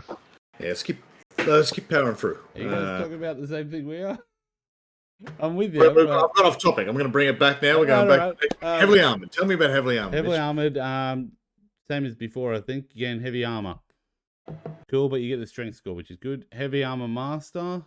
We actually saw this used recently in Mark's campaign. Are you using that, Fizz? Is that you that's got a heavy armor master? Yep. Yeah, that's very nice usage. When you hit by a thing, instead of +3. Any bludgeoning, piercing, and slashing dealt to you is reduced by an amount equal to your proficiency bonus. Oh, I like that. And you get a plus to your damage. I mean, to your strength or constitution. I like it. Yep. That's huge. Inspiring leader. Short or long rest. 30 feet. 2d4 plus your proficiency bonus. Anyone? What did it used to be? I got nothing. It gave you like 10 hit points, I think. It Not did, sure. but I think it was based on 24 plus proficiency. Like, yeah, if it's the only way to get 10 hit points in a campaign. But there's a lot of other ways to get 10 hit points nowadays. That's been nerfed. Same amount of creatures, but it used to be your level plus charisma modifier, so you could get 26. I think it works for roleplay. Yeah. Like you're trying to rally the commoners, right? But you don't really want them to get hurt. This gives them a little boost to their temp. It's only up to 6 people though, so it's good for low level dungeon stuff. Like we're about to go into a dungeon. It's your group, really. Up to level 20. I really wanted to play an inspiring leader, aberrant mind one, but instead of doing inspiring speech, it'd be like, "What's the point? You're gonna get between 4 and 10. Life is meaningless anyway. It doesn't matter if we die," and just like talk like that for 10 minutes till they're all just like, "Fuck it, let's just go, man." We'll take the 10 hit points. Keen mind, yeah, that's the same. No, it's not. Study action. You get proficiency. Study action. I like that they're adding knowledge checks back. What the hell is a study action? We'll find out. Just so a study action is to like, do I know anything about this creature? Like, is it fire resistant? That's your study action. Oh, I love it. Study your memory. I thought it was literally like cramming for a test in 6 seconds. But no, it's studying your memory. So it's a very Bardic type thing. I love it. Or just your history.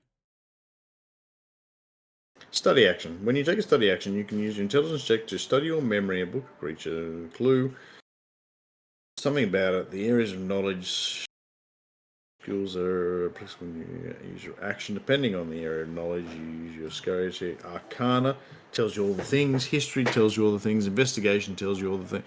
Oh, it's just an investigation. You're going to roll for investigation to tell you what riddles and ciphers riddles are. Yeah. Oh, they broke. Oh God.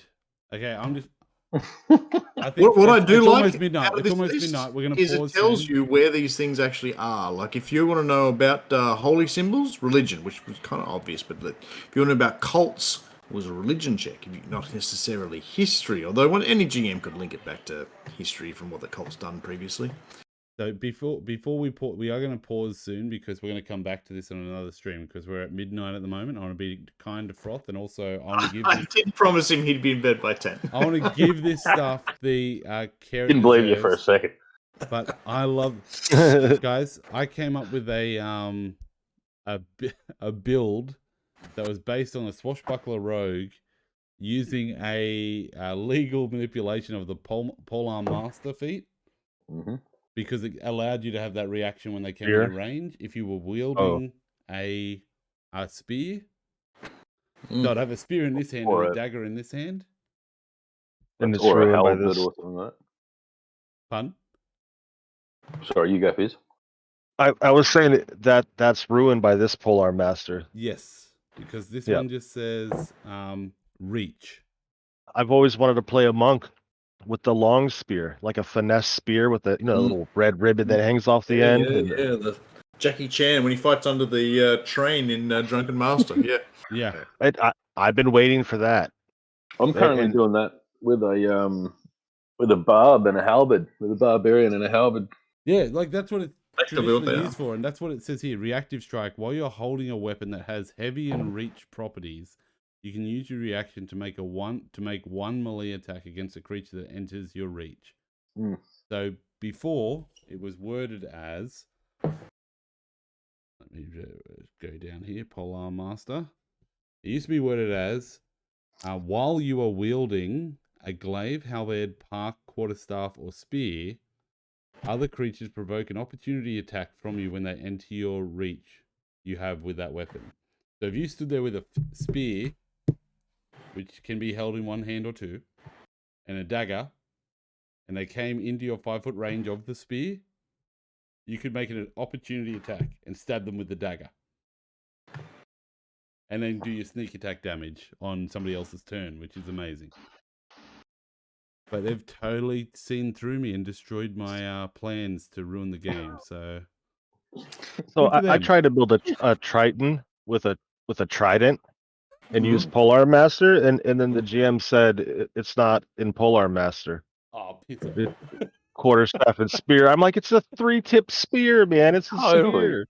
Totally.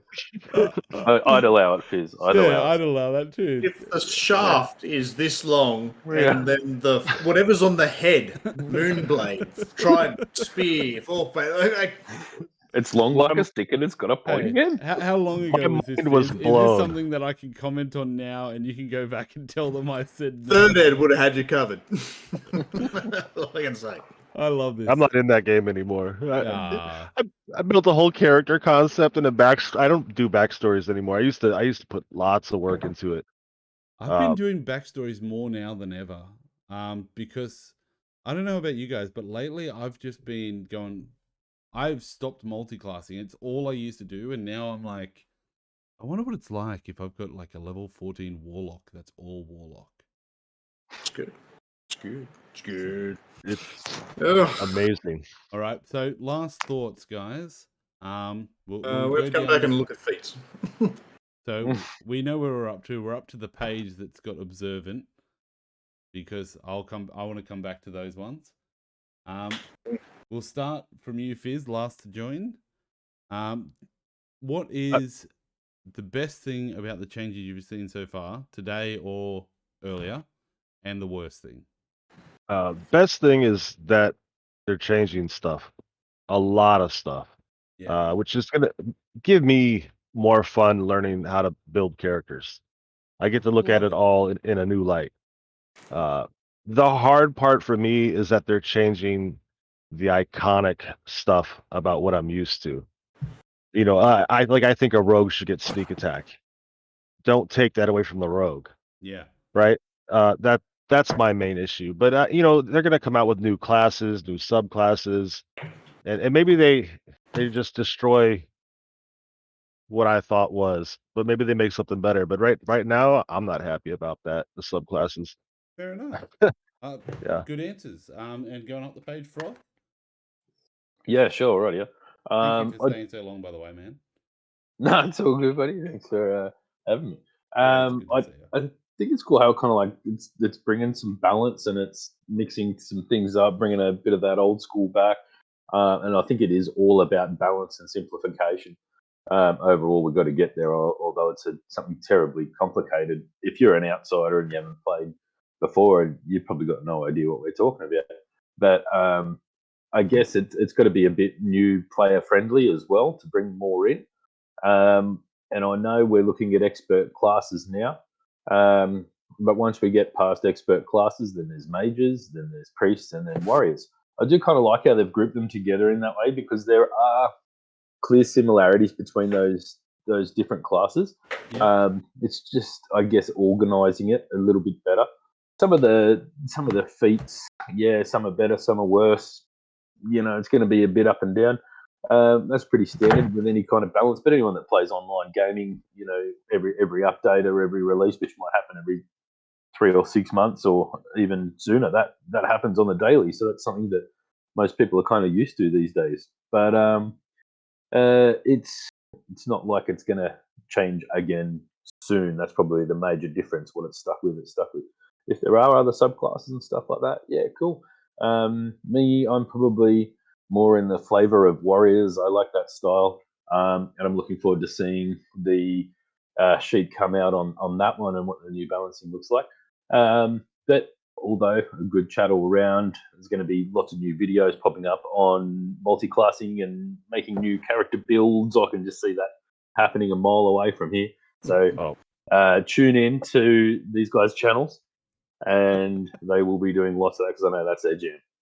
It's all big game, small pieces, but all him. I just get to come along like yourself and have some fun. Luke puts so much work into his videos. It's amazing. Luke, never let me hold you back.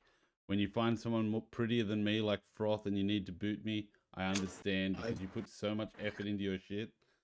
And I love being involved, but I could see a time where you're like, I need someone prettier with Look at me, mate. funnier lines. Actually, going up to you, buddy. Yeah, Mitch. Froth, I think, has proven once again that he has it all over either of us, and bringing him into anything we do will be a step up. But what I like about this is more feats and different ways to play things. The one thing I'm after is if I play a sorcerer again, I want it to be different to my last sorcerer. And if this particular time I took a metamagic feat, and this particular time I took a different metamagic feat, like I want them to feel different. It gives me more playability. At the moment, I've just been told we're about to start a whole nother campaign into the Borderlands. I've got to start as a level 1 character, which I hate, but we're doing it. And I'm just thinking, like, what haven't I played? I'm looking at all the I have played all the classes like 3-4 times over. I'm looking for something that's different from the last one I played, and feats are a big part of it. Feats will make this rogue feel different to your last rogue because you'll put a mechanic in there that will change how the game is played. Not just I'm going to play him a little differently. This one's a little more... I chose some different skills as opposed to that one that was a bit more sneaky. This one's a bit more talkative. I'm taking feats now that are changing me. And I think feats are a big part of making playability extend and allowing you to run the game over and over again and play different style rogues, and they'd feel different every time. But with Fair those enough. feats, the prerequisites give me a lot of hope because it lets me think that we could have prestige classes. So they could say if you have this feat and this feat, you need both of these feats to get this other feat, right? And now you've just prestiged. I get it, and I used to love prestige classes, but now with subclasses that you are forced to take, you can't just be like a rogue. You have to pick a subclass. I like better because previously I've played third ed for longer than third ed. Before when we went to fourth ed and when we went to fifth ed, I was still playing third ed, and I'd pick that druid, but the problem is the amount of research you had to do to pick your prestige, to get yourself there, to do all the work, got you. Whereas subclasses just gets you there. You will be a different druid than the last one, and I actually like that. I found that it gives me a lot more playability. So subclasses have been a big positive, and now feats will even potentially change my subclass as well. I love that. That's great reasoning. My positives, I'm gonna go with Fizz on this. I think he nailed it. Cogs and levers. This is the stuff that, like, all this changing is just new experience. As long as they don't take it off electronic and make it undoable on D&D Beyond and that, we're gonna have a ball. Because there's so keep it simple, stupid. We got heaps of people. A lot of the stuff they've done, like mimicry and all that stuff, they've set DCs, they've made things clearer. I've had half the things have changed. I've had arguments with people before in the past that lasted for like over 2 hours, like during a game where the game just comes to a stop and everyone's arguing. Like, yeah. That is not D&D, good D&D time. It was cringe usually moment. my brother, and we do that anyway, so I can't blame anything on the game for that. That is just, I just remember times I've had the thing I'm most upset about is the fact I got this wrong, because I 100% thought that the Warlock, which has like a deity, would have been included in the priest class. What's it included in? Mages. It's included in the mages. So do you know that the Warlock was originally intelligence based? It wasn't meant to be charisma. I do remember that. I do remember that. They changed it last minute. It doesn't make sense. But if you read through its like lore and stuff, it makes perfect sense for intelligence. And if you could multi-class Warlock with Artificer or Wizard, it's a whole new game. Maybe the Artificer and the Warlock should have had their own little inspired class group. But it's just one of those ones where when I literally was like, oh, it's easy to explain. So the experts are the ones with expertise, the mages are the ones that cast arcane, and the priests are ones like warlocks and clerics. And then I looked down, and I was like, nope, motherfucker. My bad. I get what you're saying though. It's an easy trap to fall into. Well, it makes sense to me because that would have been a really easy way to group it. Like, hey, if you're going to be going to other realms where they're cut off from their deities, you don't want to play a priest because you know what I reckon it was. I reckon you were right, but if they did that, then there would be 4 in that category, and every other category has 3, and then it would be unbalanced. So they've gone, oh, you know what? We'll just chuck the warlocks out. Yeah, well, the druids aren't mages, and the paladins sure as hell aren't. So maybe. What's weird for me is the monk. When I see monk, I think priest. Yeah.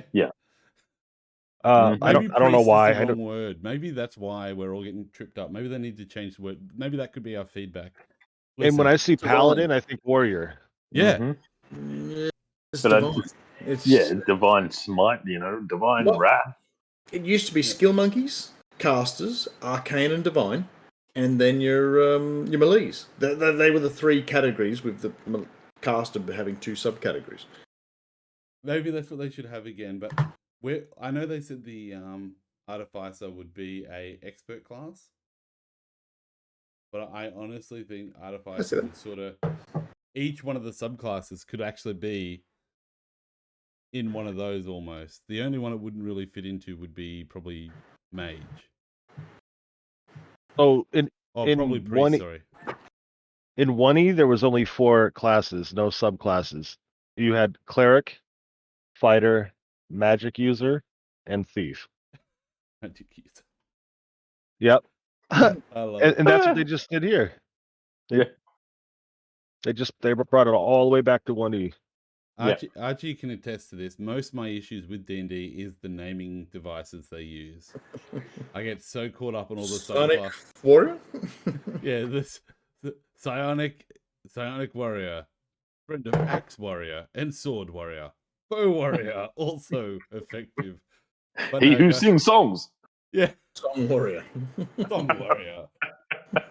I always feel like there's this great team of people like putting all this effort in, like going through all the feedback and mechanics, and okay, if we balance this, 96% of the 500,000 people that played this preferred this, and they said this, yeah, and then they hand it to this guy, and they're like, "What are we gonna call it?" He's like, "We'll call him Big Axe Guy." You heard him. Run it, Big Axe Guy. It is like fuck off. Off to the press.